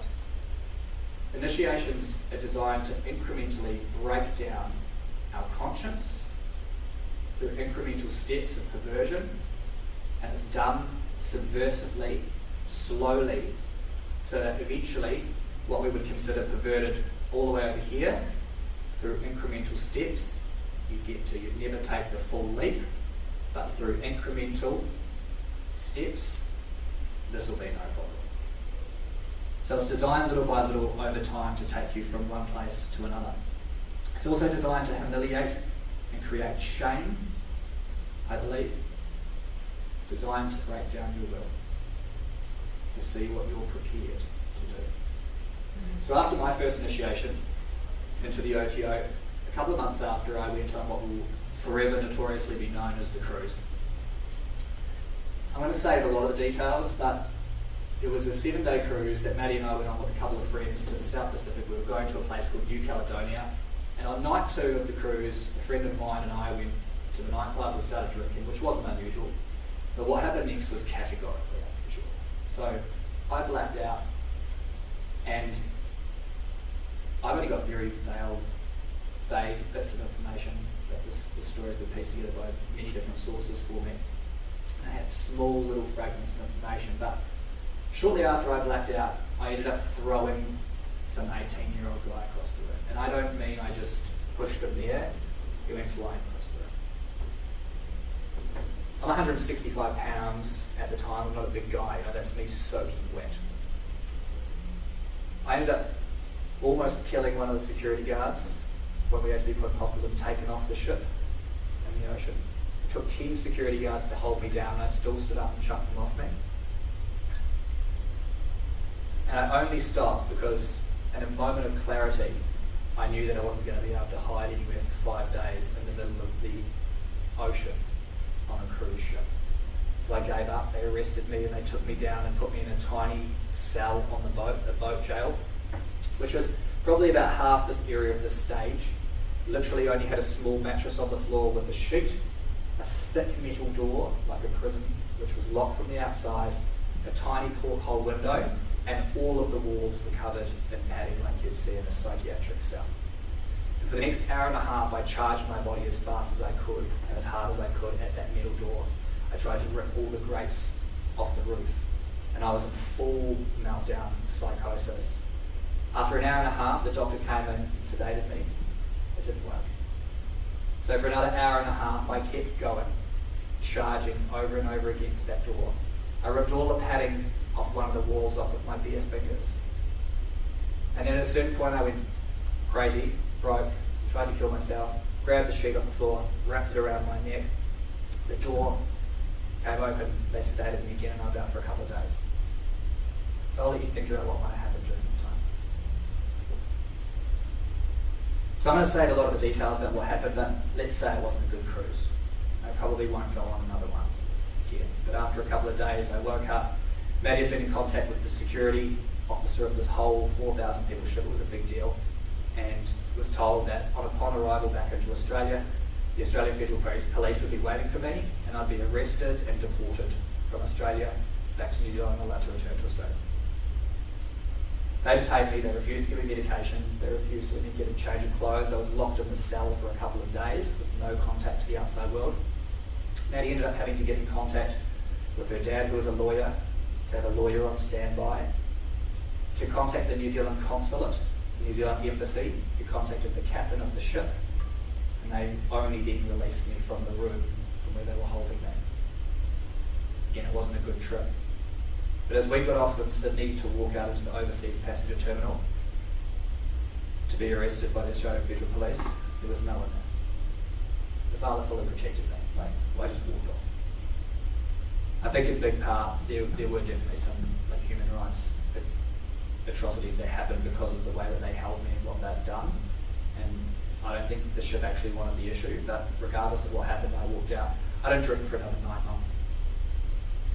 Because I thought it was purely the drinking. It was so ignorant, I literally thought that the issue was the drinking. And in part it was, but it wasn't just the drinking. So shortly after that 9 months, I was like, I'm in control of drinking. I can take care of this. I'm going to start drinking again. And things started off pretty innocently for a little while, but it wouldn't be long before I was going through more initiations into the OTO. And surprise, surprise, in the OTO, they also do discipleship. Right? Yeah, so in Satanism, they also have discipleship. So one night, I went to my mentor's house, And after I got drunk, I said to him very boldly, look, I'm not going to beat around the bush. I know how this works. I want to be famous. I'm happy to represent the dark side. I'm happy to do whatever it is that you want me to do. Help me get famous. Let's make my music go. And he goes, you've been loyal and trustworthy. Who do you want to work with? And I go, so-and-so, and so-and-so, into the biggest name in the world, if you like, whoever you think. And he goes, I can facilitate making that happen. Let's go. So from that point there, my life literally was getting to this point where I had to go now to absolute rock bottom to come back out. And the Father worked quick. So at the same time, so this mentor had two little disciples. It was me and this other girl. And she was categorically far more advanced in the occult than me. She was absolutely a witch, 100%. At this time, and it's pretty traumatic even to say, but at this time, I absolutely would have killed to get what I wanted. I would have killed someone if that was required. Like, that's how distorted, warped, gone I was from humanity. And I was waiting for that. But this chick started talking to me about some initiations that I'd potentially have to go through, and in a very veiled and allegorical way, she came up to me and she asked me one day, would I be prepared to pour my blood out into the cup of Babylon, or the Grail, to become an empty vessel? And I said that I was. So we began on. Like, I was fully prepared to sell my soul. So remember that scripture that we read before, what will a man do? What will they do in exchange? Give up food in exchange for their soul. So I was prepared to go to the end. Like, this is how perverted I was, and like my mind was gone. I was prepared to give up everything for fame, regardless of any eternal life. Like, I was wrecked. We're getting to how this relates to you very, very soon. But see, I would channel, and this is how I wrote my music. I'd get high, I'd smoke weed, which is not a good drug, regardless of any kind of medicinal purpose or anything like that. It does cause a lot of issues and puts you in an altered state. And I would get into this state, and it was no longer me. It was in there. Artists talk about automatic writing, and it's absolutely what happened to me. Something else would come in, and I liken it to being in a car where I've jumped into the back seat and someone else is driving. It's absolutely what it was like. I'd write songs in no time at all, but it was no longer me. It was there, and it was scary. Like, it was dark, the power that it felt. But at the same time, the darkness is really seductive. Like, it's a very, very seductive power, and I was prepared to go there. So I channeled, and I'm going to give you a little warning, because I'm about to show you where it got me in regards to my music. Some of you may have seen this, some of you won't have though. But when I recorded this music video, which was a song called Mum, it was a dark song that was given to me about 20 minutes, and it was all about what I wanted to do to get revenge on my mum. When I was recording this video, one of my friends was there, and after the first session of like 4 that we recorded, he came to me and goes, what's it like to channel? And I had no idea that anyone else had any clue as to what was going on, but these guys could see that there was something else trying to show itself to the world. And I was fully prepared to show this darkness to the world, and this was absolutely the path that I was going down. So what I really want you to take away from this is just kind of how not normal this is, and to see what it was that was showing itself out of me. So it's only about a minute long. Here we go.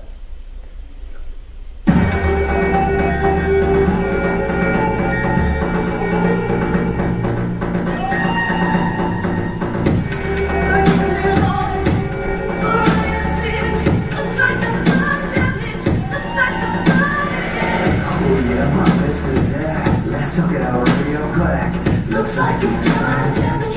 Looks like you've done damage. Oh yeah, my wrist is there. Let's talk it out real quick. Looks like you've done damage. Looks like you've done damage. Fucking relates to me, see. Product of extreme hate, product of rape. Once a rape, baby. Always a rape, baby. It's legitimate, I'm illegitimate. And create a monster house of problems. Don't we all? It's a problem. Need more guns in this whole world. More wars and battles. One world, it's a problem. You got problems. See my mama pass me all her problems. You motherfuckers wanna talk about problems. She got problems, I got problems. Let's talk first world problems. It's a generational problem. It's a real life problem. Need a real life problem solver. It's hard for me to watch too.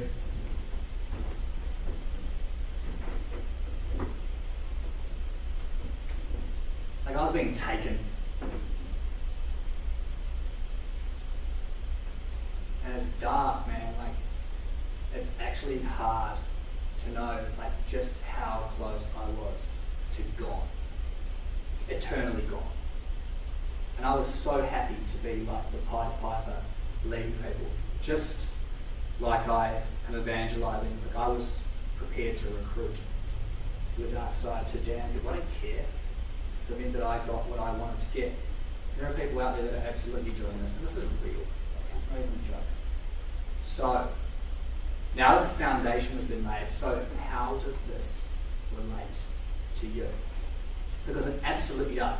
And everything that I've just mentioned through all this, with the initiations and everything, absolutely relates to you. So let me get to it.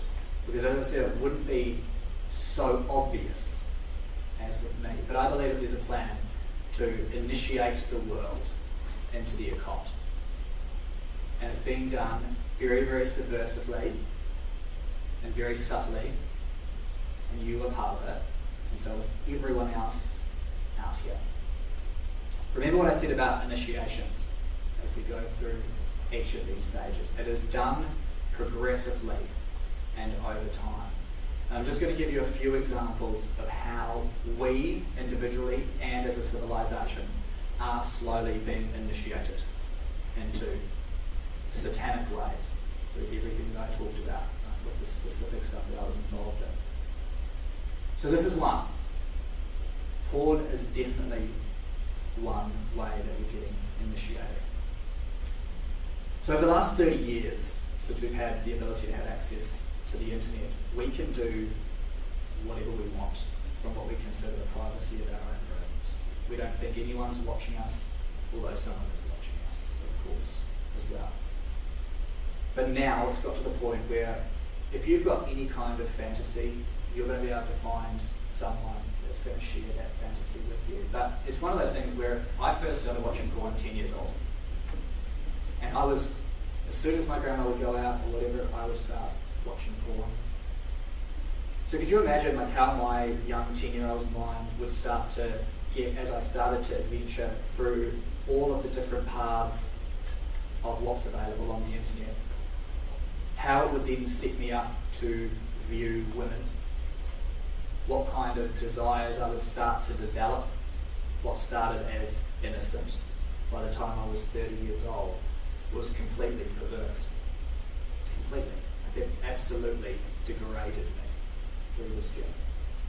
And it does to everyone that gets involved. As I said, it's a step by step, it's a slow degradation to the point where our society is today as a hyper-sexualized society. And it's just seen as normal.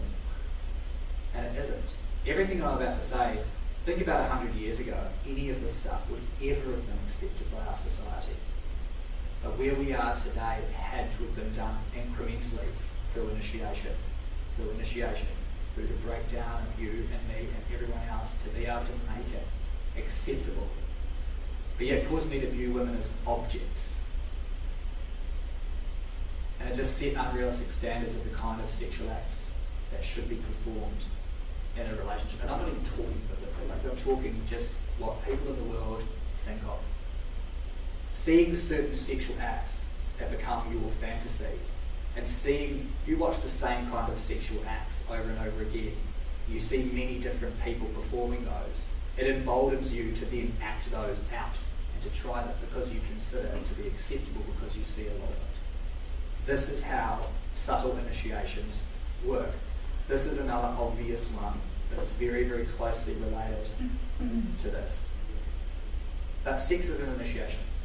I remember the first time I had what I would consider like losing my virginity, although I probably lost my virginity at a very, very young age categorically, but the choice of mine to have sex with a young woman where we both lost our virginity at like 14 years old, that's an initiation. Like the first time you have sex is an initiation. The first time you get a tattoo is an initiation. The first time you do drugs is an initiation. These are initiations into things. And the occult uses these specific things, sex, drugs, tattoos, all those kinds. They're actual initiations that happen through occult practices. And this is being done as part of our culture. And it's becoming normal. And if you're not shocked, like you're immune to it, because it should be shocking. Like this is the thing. Every one of us should be outraged at where we are. Again, if this was 100 years ago, we would be revolted to think of where our society is today. So if we're not and we're numb to it, that's got to be questionable about the very fact that this initiation path has been going on for a very long time. I'm going to keep building on this through this part and through the next part because it absolutely continues. And like I said, the first time I tried heroin, I knew I'd crossed a line. It was a line I wanted to cross, but it was a specific initiation that I felt like I'd gone through. I was a different person after trying injectable drugs for the first time. It was different from taking a pill or having a line of coke, although again, those are initiations, but there's another line that happens when you go to shooting up some kind of drug. But again, how many of us have either done drugs or got drunk and done something that we would never have done if we were sober? Now that's going to be a questionable thing about whether or not it's good for our society. But in Australia and New Zealand, may well be the same, and I'm not too sure of your culture, but in Australia and New Zealand, a good night is judged on how wasted you get. Like if you don't get absolutely obliterated, you haven't had a good night. And this is a normal part of our culture. Like how did we get to the point of accepting being absolutely obliterated as normal? Again, it's through incremental steps of a breakdown. There's some serious issues that come obviously with drug taking, and in particular hallucinogens, and in particular things like marijuana. We've had a lot of discussions around this sort of stuff that's affected mine and Maddie's family as well, with causing psychosis, with causing people to develop early onset schizophrenia. It's a very, very common thing, and it is dangerous. It's a very, very dangerous part of the initiatory system for people nowadays to be in touch with the ability to be able to be contacted by otherworldly entities. As I said, I used weed, specifically weed, to chow. Fame is twofold. Individually, we can want fame, like I did, but fame is also being used, and famous people are being used to initiate the youth. This seems obvious. If you look at people like a Britney Spears, a Miley Cyrus, a Christina Aguilera, a Justin Bieber, a Justin Timberlake, these innocent child stars all go through a transitory stage where they all of a sudden become slutty, wild. They have a fan base that grows up with them, and as they transition to this different stage of their life and they become slutty and they showcase a different person to the world, a different set of values, a lot of those children are transitioning with them as well, and they see their idol, they see their star doing these behaviours and thinking of it as acceptable, and this is being done over and over again. It's been done for a very, very long time. It's one of the oldest tricks in the book, because you just think, again, that it's normal, it's just a developmental stage. But fame individually is a very, very dangerous one, because our enemy knows exactly what we will fall for and what will tempt us individually. This is becoming so normal Like, if anyone watches Netflix, if anyone watches any kind of TV, this is becoming so normalised now, the acceptability of the occult. And I'm talking about real basic things like Harry Potter, Lord of the Rings, Sabrina the Teenage Witch, American Horror Story. I could go on and on and on and on. These shows are legitimately satanic. And something like Harry Potter, which seems so innocuous, this is romanticising and providing a seductive environment to breed interest in the occult and magic. Like, it just is. And who hasn't seen some of these movies? Like, it's very, very slowly, this has become so acceptable where most people have had some kind of involvement with the occult, whether it's through the tarot, astrology, horoscopes, angel cards, which is basically tarot. These are all practices that the Bible very clearly warns us to stay clear of. And we've all been involved in it. And we're all involved in, like, opening ourselves up to different things. And our world, this is just normal in our world. Again, this would have been unacceptable 100 plus years ago, but here we are. And unfortunately, your culture is infecting the rest of the world. Halloween is getting massive in Australia. Like, massive. And it's horrible. Kids are just being sucked into this world, like, unknowingly, and it comes from somewhere. Here's a couple of vehicles which are being used. Obvious. These are obvious. This should be obvious anyway, but music's been used for a very, very long time. So there's certain female rappers that are showcasing a certain style of lifestyle, that are encouraging young people to become whores. There's the rappers, the men rappers as well. They have a certain ideology and a certain way of living their life. And this should be obvious. I'm just explaining these basics, but this has been used for a very, very long time. It's the oldest trick around is music. The devil knows exactly how to use music. It's part of his roles. Movies as well. We're almost there. Like, most of us probably saw our first sex scene or kind of some softcore porn and some R-aged movie that we probably shouldn't have been watching. This is how we're being initiated. We're being exposed to things which then shows us a female or male body and entices us. We then look deeper into these things. Same with homosexuality. This is a big thing that's showcased in Hollywood. But I'm not even just talking about that. I'm talking about things like the alien agenda. In America, 50% of young people believe that aliens are real versus God. How do you think that happened?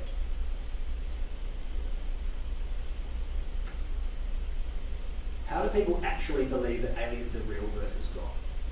This is initiation.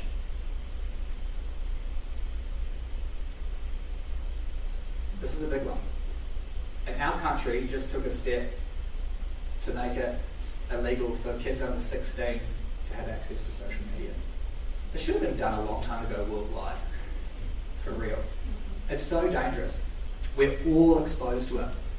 We're all exposed to these unrealistic standards, the body image, how women are supposed to be, what they're supposed to look like, how men are supposed to be. Young men have the pressure of having to take steroids to look a certain way. Women have these unrealistic expectations of the Kardashians and the Jenners, which don't even look anything like what they normally would because of the amount of surgery and stuff they've had done. And then people think these are these standards for how women are supposed to be. And these are the examples and role models for young women, a glorified porn star. We're valuing materialism, money, and fame. And these are initiations. Almost done. And this is the big one. This is how it's being done. This is how it is being done. Through culture. And unfortunately, it is being done by America. America is the beast. I live in a Western country, and I lived in 2 Western countries, New Zealand and Australia, and we look up to America for our culture. The West is watching what America does for its culture. You guys have positioned yourselves as just living the life, having the dream, and we get everything from this part of the world as far as our TV shows, our inspirations, the influence on our country is insane. Like, it's crazy. But one of the things that is dangerous about how you can see where culture is extremely dangerous and the initiation that's gone on is when it comes to, I'm not going to go too deep into this controversial topic, but the whole sex thing of male and female. If you didn't used to believe in a biblical narrative, like even if you were, let's say, an atheist, science would still have been the thing that would have told you that there are two sexes, male and female. You would have still believed science. But nowadays, culture can come along and go, hang on, that might not be quite right. We think that we can determine the truth, that there's 72 different genders and it's totally subjective. So now culture has the sway to be able to determine what truth is, oversize all the Bible. And that's where we're in a dangerous part of our time and our age now, where no one wants the truth. People don't want the truth anymore. And again, it had to happen slowly and subversively.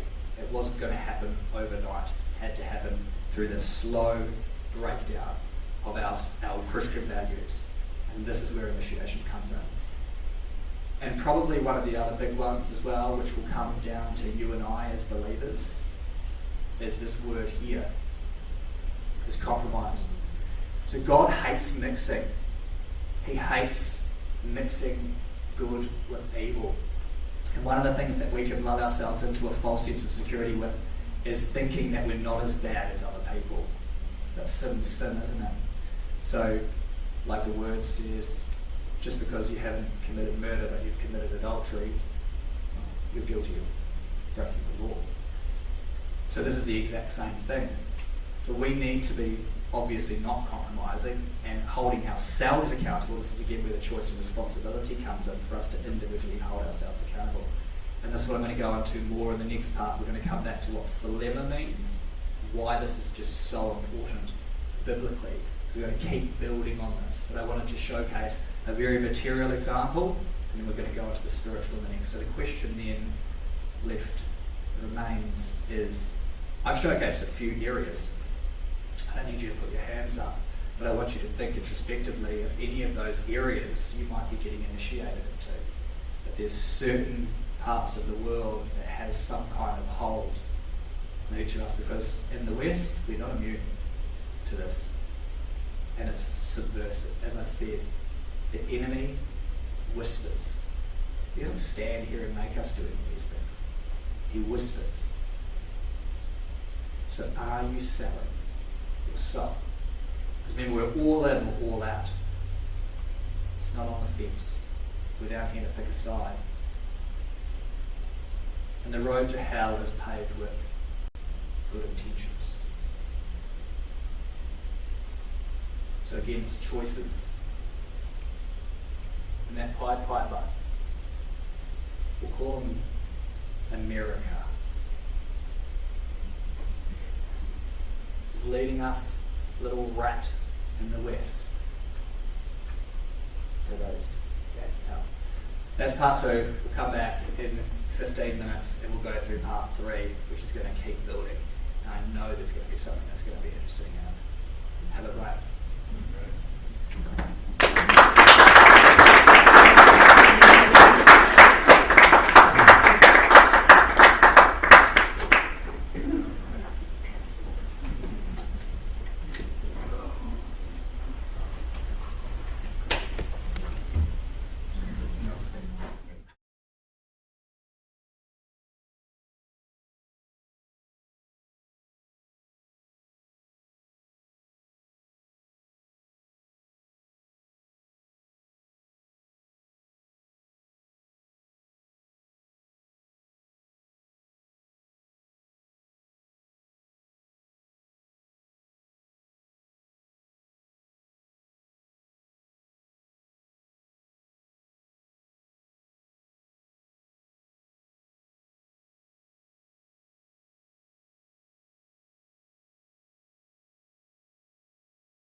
let's get this done. Let's finish this off. Hopefully I've saved the best for last. I reckon I have personally. But we're going to keep elaborating on everything that hopefully you've taken in so far. I know there's a lot of information in this. I have actually tried to keep it relatively simple. But we've looked at like the material element of these initiations, and again, I said the main things that I really want to focus on is this choice and responsibility that each of us have.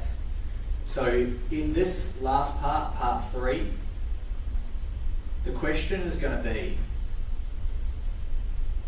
your will be done, or do what thou wilt. Both involves the dilemma.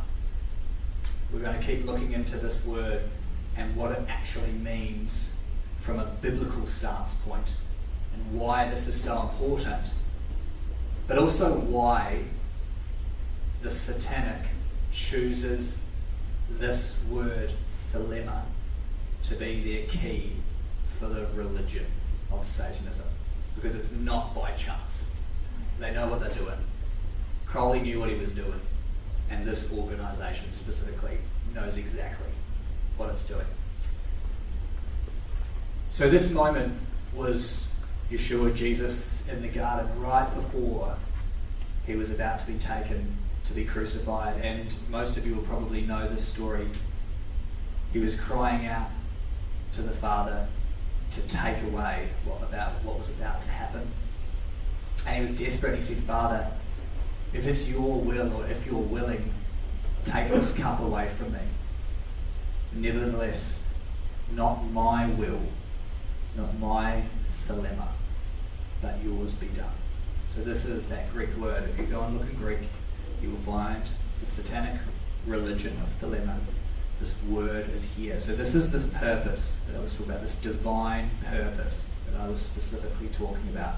And this is laced through our scriptures. And hopefully it will give a bit more insight into what I'm talking about here. We're going to keep digging deeper. So as I said, today has all been about choices. It's been about the individual decision to take responsibility for our own lives and, of course, our faith. That is the underlying most important thing for all of us. We're obviously here for a specific reason, and it's not just to live our best life. So our enemy is obviously around, the tempter. The question I want to ask, I want you to have in the back of your mind, is will we allow him to tempt us so that we fulfill our own lusts? Or will we surrender our dilemma, our will with our lives to the Father? So you're going to hear this word dilemma, a fair whack through this portion. It's a question I want to ask you guys as well, okay, before we even start. So you probably know this scripture. Joshua was the one that took over as the leader of Israel after Moses. And this is a really, really famous scripture here where he says to the children of Israel, now therefore fear the Lord, serve him in sincerity and in truth, and put away the gods which your fathers served on the other side of the river and in Egypt. Serve the Lord. And if it seems evil to you to serve the Lord, choose for yourselves this day whom you'll serve, whether the gods which your fathers served that were on the other side of the river, or the gods of the Amorites in whose land you dwell. But as for me and my house, we will serve the Lord. So here is a choice. And God doesn't want us to compromise. God doesn't want us to mix. We're either all in or all out. Pick a side. Can't sit on the fence, because if you sit on the fence, you've picked a side and it was the wrong one. Hot or cold. So again, this plays a part. We're back here to this victim mentality. So the question for me, and it's a question for you, do you see yourself as a victim? Do you see any part of your life, do you feel like you're a victim to this life that we've been given, this pain, this trauma, this hardship that we've all got? We've all got it. It may be more severe than mine, it may not be, but we've all got it. And this is the hack that the devil is going to use to bring us down, if we consider ourselves to be a victim. So do I take responsibility for the choices I make? Because a victim can't take responsibility. They don't make choices, responsible choices. And it wasn't until I was 30 years old that I started making responsible choices to actually take control of my life, rather than, like I said, becoming a self-fulfilling prophecy where all I would continue to do was make bad choices because I lived with that chip on my shoulder. I believed I was entitled to behave badly. I thought I was doing people a favour by treating them badly because I was giving them a lesson and toughening them up. There's so many ways that this manifests. That the question then is, can I be an adult without taking responsibility for my life? And I don't think we can. I see in this world today, and this is just my observation, I'm not pointing fingers, but this is my observation, that there's plenty of children masquerading as adults. Doesn't matter if you've got a $100,000 a year job, doesn't matter if you've got a wife and kids, doesn't matter if you run your own business, are you still emotionally arrested? Still a kid running around in an adult's body. And then the last question here is, can a victim actually serve anyone other than themselves? Because I don't think you can. I just don't think that a victim can actually serve and give over their will to God. So we need to heal. And of course, someone that's a victim has a whole bunch of this at the root. If victimhood is the symptom, what's underlying is unforgiveness. We touched on it a bit in that first part where I was speaking about having to forgive those, what I had to do. But what unforgiveness really does is it creates an artificial sense of control. Because it means that I don't actually have to give up all of my control over a situation. If you hurt me, I can choose not to forgive you. So unforgiveness then poisons me. It doesn't poison you. It does nothing to you. We might not have a relationship, but it's going to poison me. And unforgiveness is one of these ultimate bitter roots that we're called to eradicate from our lives for sure. And it keeps us bound to being a victim. If you don't forgive, you will always be a victim of someone else.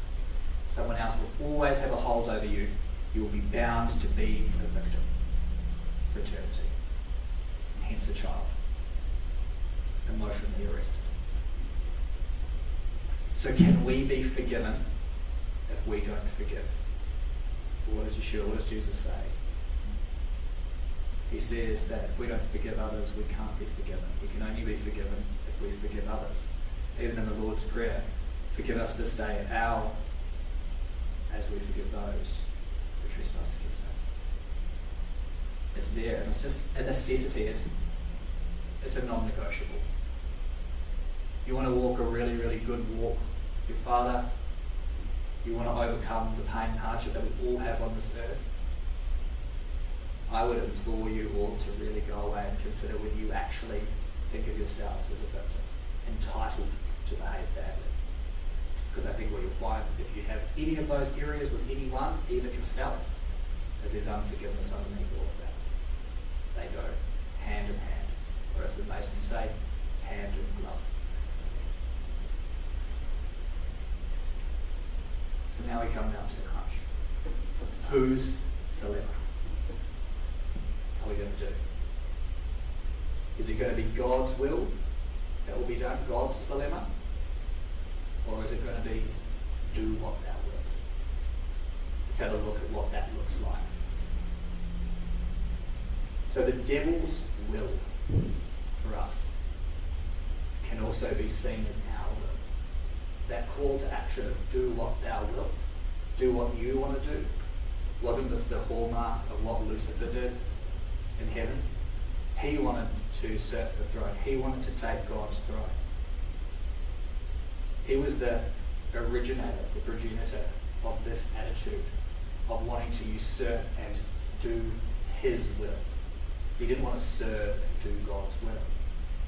So part of the battle that we're in here in our natural state is we are animals. We are fleshly, and of course we're prone to the lust of the flesh, the lust of the eyes, and the pride of life. And in our natural state, our unborn again state, by default, we are only going to serve the beast. We are a beast. We're looking to have sex. We're looking for fame. We're looking for power. We're hungry for money, whatever it happens to be. By default, that's our natural state. And in us doing our will, we're actually doing Satan's will. You're serving one or the other. They're not independent of each other, our will and Satan's will. It's either that you're serving God or you're not. Now I want to ask the question here because I think my take with my observation of the body when it comes to what we think of with the devil is that we do think of God as being a disembodied entity. Like we can think of God as not physically being here like he's a spirit, we get that. But I think a lot of us think that the devil is different, like that he's actually going to be here physically whispering in our ear, like with a red suit and horns and a pitchfork and a forked tongue and a tail. And that's how we're going to be tempted, but he is also a spirit. Right? He may have been there physically with Eve, whispering in her ear. But I'd like to tell you a story quickly about how magic works. So when I first started on my journey into Thelema and in the OTO, that young woman I told you about before, she came up to me and she was asking me some questions, trying to get information out of me. And in doing so, to discover more about me, she lied to me. And I only discovered that later on when I was having a conversation with another member of the order. And I was having a discussion about her. And he categorically, she was like, that's not true. Like, that's absolutely not true. And I was righteously angry. Here I was in the occult, righteously angry. It's a really ironic situation, but I was angry because I didn't like the lying, and I was like, how could this person lie to me? So I confronted her, and I said, why did you lie to me? And she goes, that's how magic works. So it's the manipulation of using words to bend people to your will. That is what magic is. You can say whatever you want, as long as you get the result. How do you think the devil works? What did he do to Eve? He didn't make her sin. No one can make you sin. But he can whisper, plant seeds, give you an idea. You can see the world compromise, so you compromise. You can see the world being initiated into all of this, so you will compromise. Just because someone else is doing it doesn't not make it lethal. So this is the battle. This is the beast. And it's inside of all of us. Yeshua said, for I have come down from heaven not to do my own thelema, but the will of him who sent me. So remember, this is our example. Right? He had to come to show us how to live. And he was telling us with this occult word, well, that's been adopted by the occult and hijacked, that to not do the Father's will is satanic. It comes from the father of lies. So he was showing us the way. So what does it then mean to do God's will? The question is, are we living to God's divine plan or our plan? Because I think you can guess if we're doing our own, whose will we're doing. Again, I've already said it. So we're called, as the body of Christ, to make our bodies a living sacrifice. We're called to put aside, through the power of the Ruach, through the power of the Holy Spirit, to be able to crucify the lust of the flesh, the pride of life, the lust of the eyes. We're called to eradicate those things. So we've got to come out of all of that stuff I showed you before. That's what we by necessity have to do. There's no arguing that. It's laying aside the desires that don't align with God's commandments or instructions for our life. Like, how can we argue that? That's why he's given us his instructions, his whole Bible, by the way, the whole Bible. There's instructions in there for how to live our life. So we have to remove those things that go against that systematically. And this is an individual responsibility. Only you can do it. I can't do it for you, you can't do it for me. We can help each other, we can motivate and inspire each other, but we have to go to war. The boss said, "Not everyone who says to me, 'Lord, Lord,' shall enter the kingdom of heaven, but he who does the philema of my Father in heaven." This should be a really terrifying scripture, because he then goes on to say, this is obviously in regards to the day that he comes back, that heaps of people are going to say, "Well, haven't we cast out demons and healed the sick in your name?" And he's going to go, "Depart from me, you workers of lawlessness, I never knew you." That's a nugget, the lawlessness part. But again, here, in all these central scriptures, we see this word philema.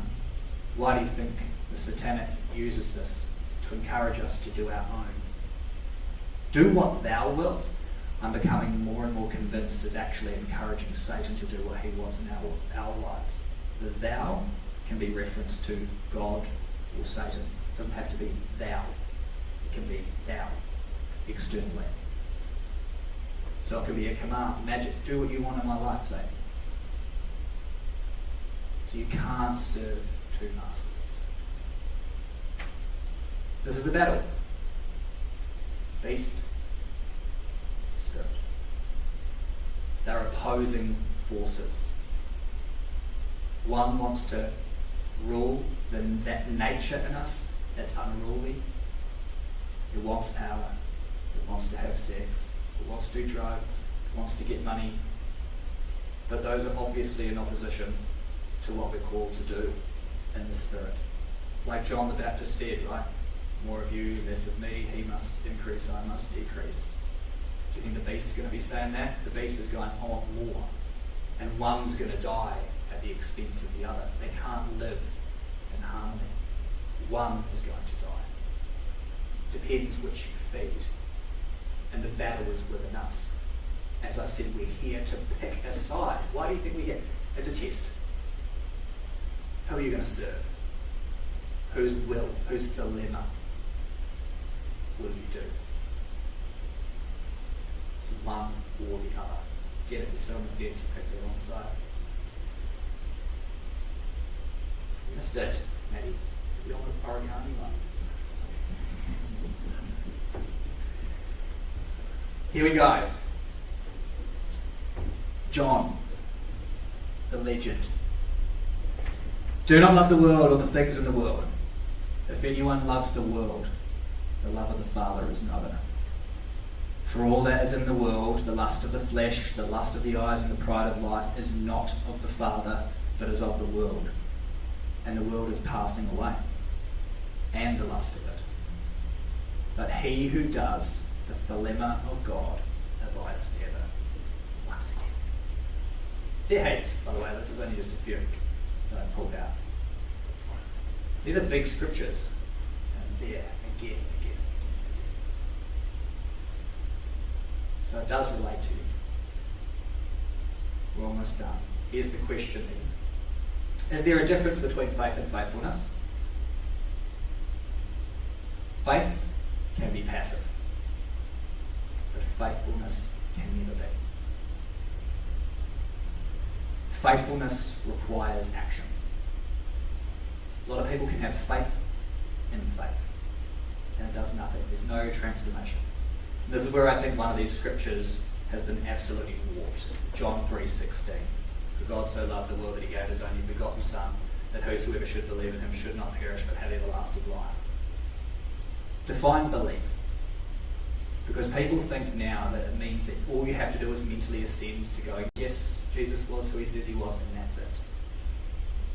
Belief, historically, the definition meant that you would do something that changes you. It's that rhema, the life-giving word, that changes you into something else because it becomes mixed with faith, this action. Faithfulness in Hebrew emunah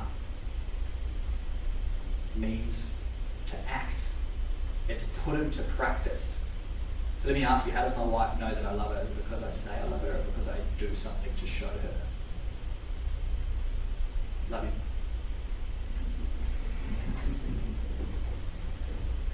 How do your friends know that you love them? Is it because you tell them or because you show them and spend time with them? Why would it be any different with the Father? Or we can just tell him with lip service over and over again, I love you, I love you, I love you, and then keep on returning to our vomit? Or is it through faithfulness, being faithful? He who endures to the end will be given the crown of life. Not he professes. It's a faith lived out.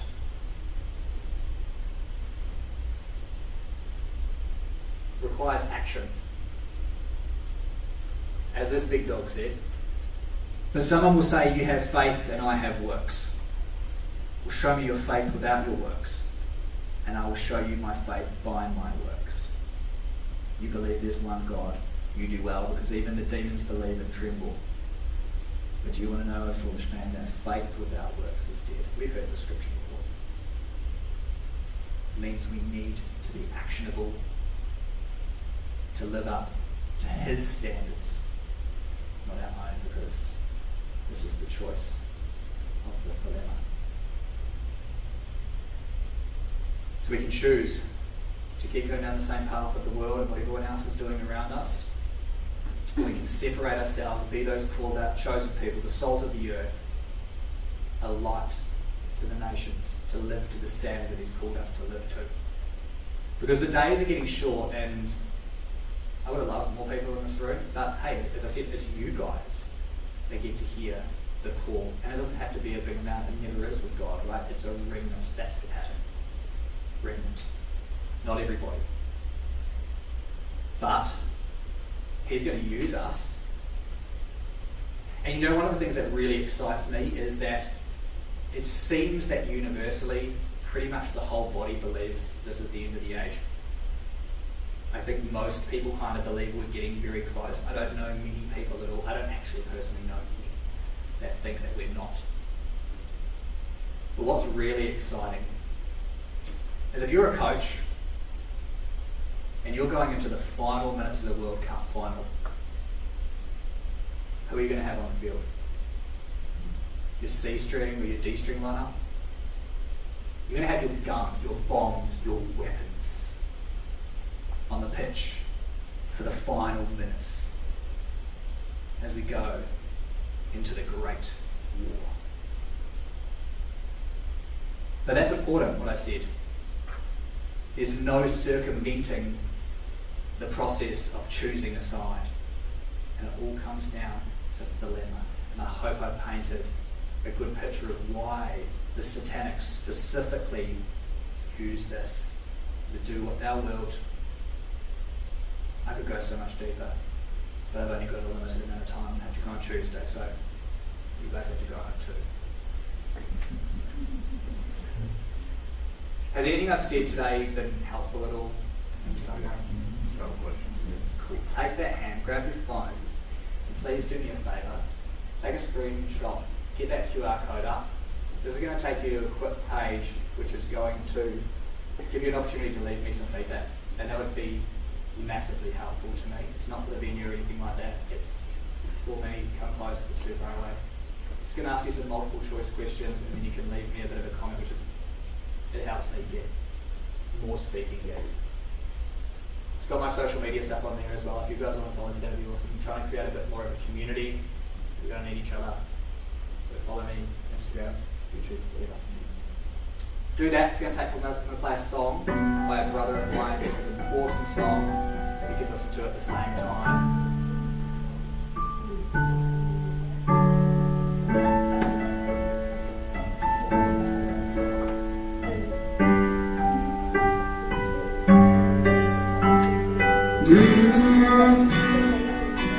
In a broken home, I'm pretty screwed up, and I feel so alone.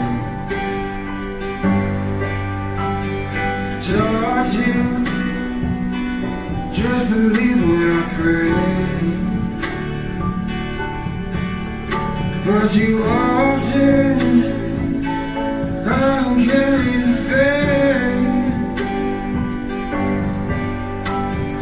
Broke down by my flesh in the night.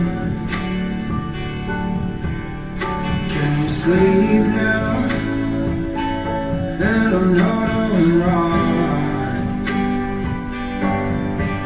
I'm in my head now, think my heart's in a fight.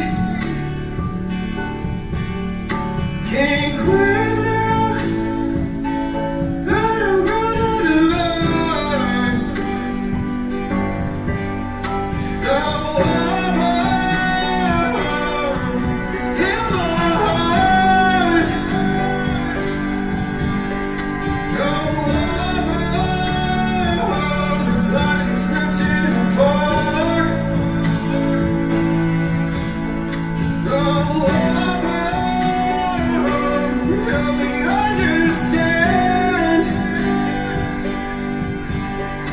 Oh, can I take a hand?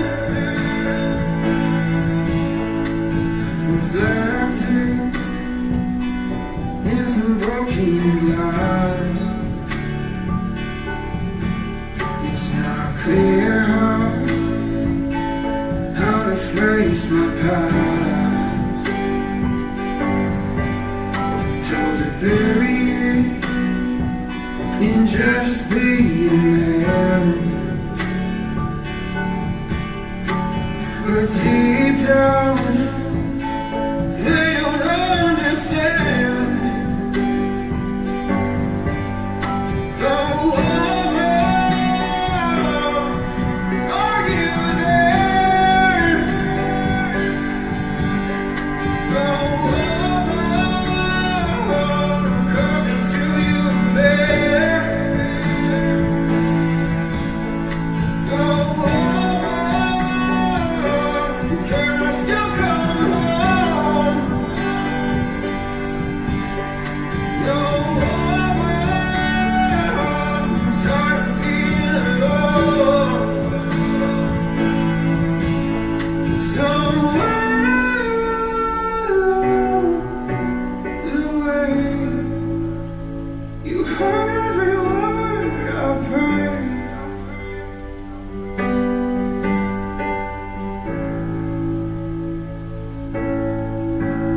You brought me to a place. You lifted the weight from my heart. I got to glimpse your face, your glimmering face, your face. Oh, I found purpose here. Oh, finally it's clear. Oh, you gave me hope. Oh, finally I'm home. Grew up in a broken home. I'm pretty screwed up, but I was never alone.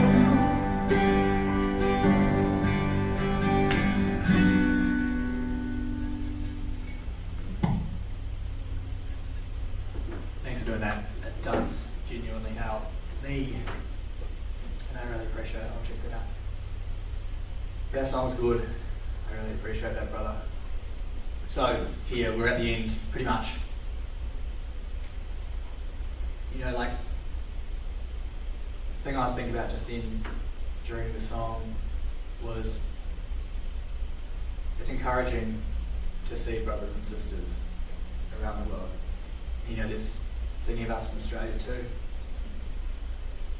So pray for us, we'll pray for you, of course, as well, because, again, we are getting closer and closer to the King's return, regardless of when that actually happens. We don't know, obviously. But we're all going to go through trials and tribulations, maybe hard ones in our time, we don't know. But again, we've got to overcome. And the call is to live on purpose. Action. Emunah. Faithfulness. By doing God's dilemma. Aligning with what He wants for our lives, not what we want for our lives. And the more I do this, even though I sought fame, I sought music, success in that way, I always wondered what my purpose was. I always wondered why I needed to go through the stuff that I needed to go through. But when I was little, I knew that one day it would be clear. The thing that kept me alive in those times when no one else was there and it was hard and it was dark was I knew one day it would reveal to me what my purpose was. And everything that I learnt along the way through music, through different jobs and being on stage through different jobs, the story that the Father gave me, and He's given me the gift to be able to share it. I get to use all of the skills that I've learned through my life to do something like this, to be able to speak to people. It's not foreign to me to be on stage. I've had practice.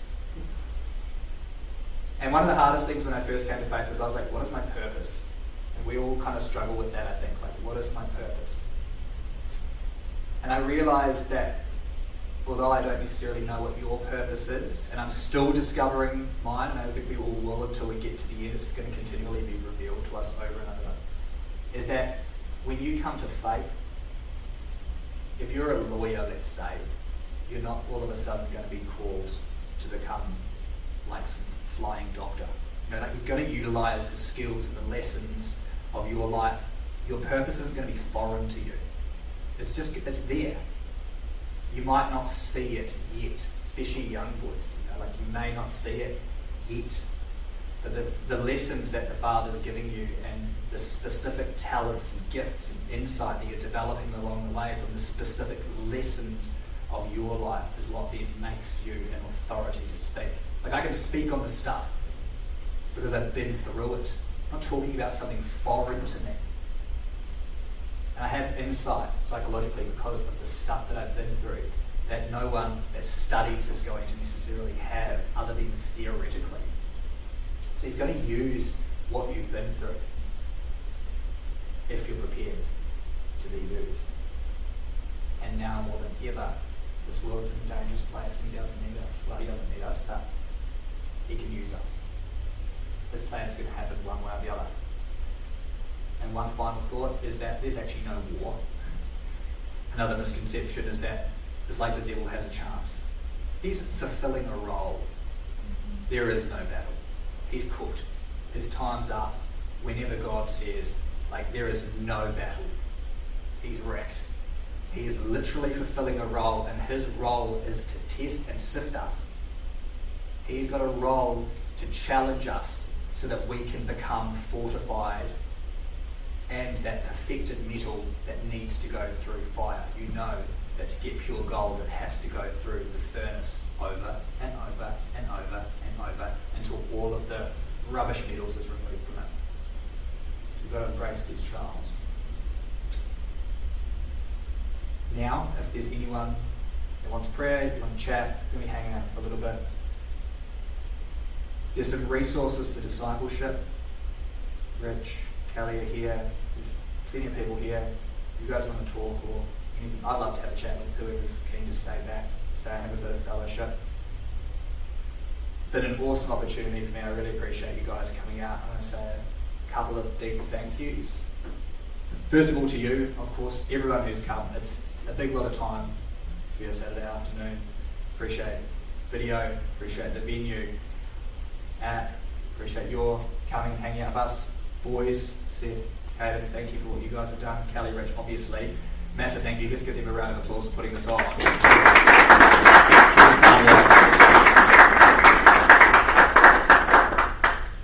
thanks obviously to my wife for taking the long trip from Australia, and you guys here for having us. I really appreciate it. And again, I hope that you've taken something away from today. So that's me. Shalom.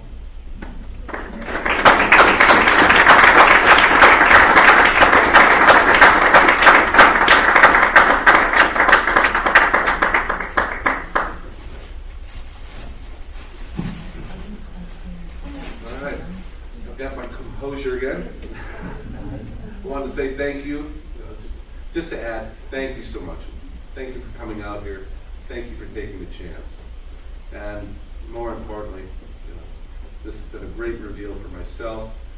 I certainly hope it's been very much so for you. There's something to glean off of this, and glean off of each other, as a matter of fact. So we're here for each other, and let's never forget that. It's the love and the composure, the perfect love that binds us here all today. And again, we may be small, but we're always mighty.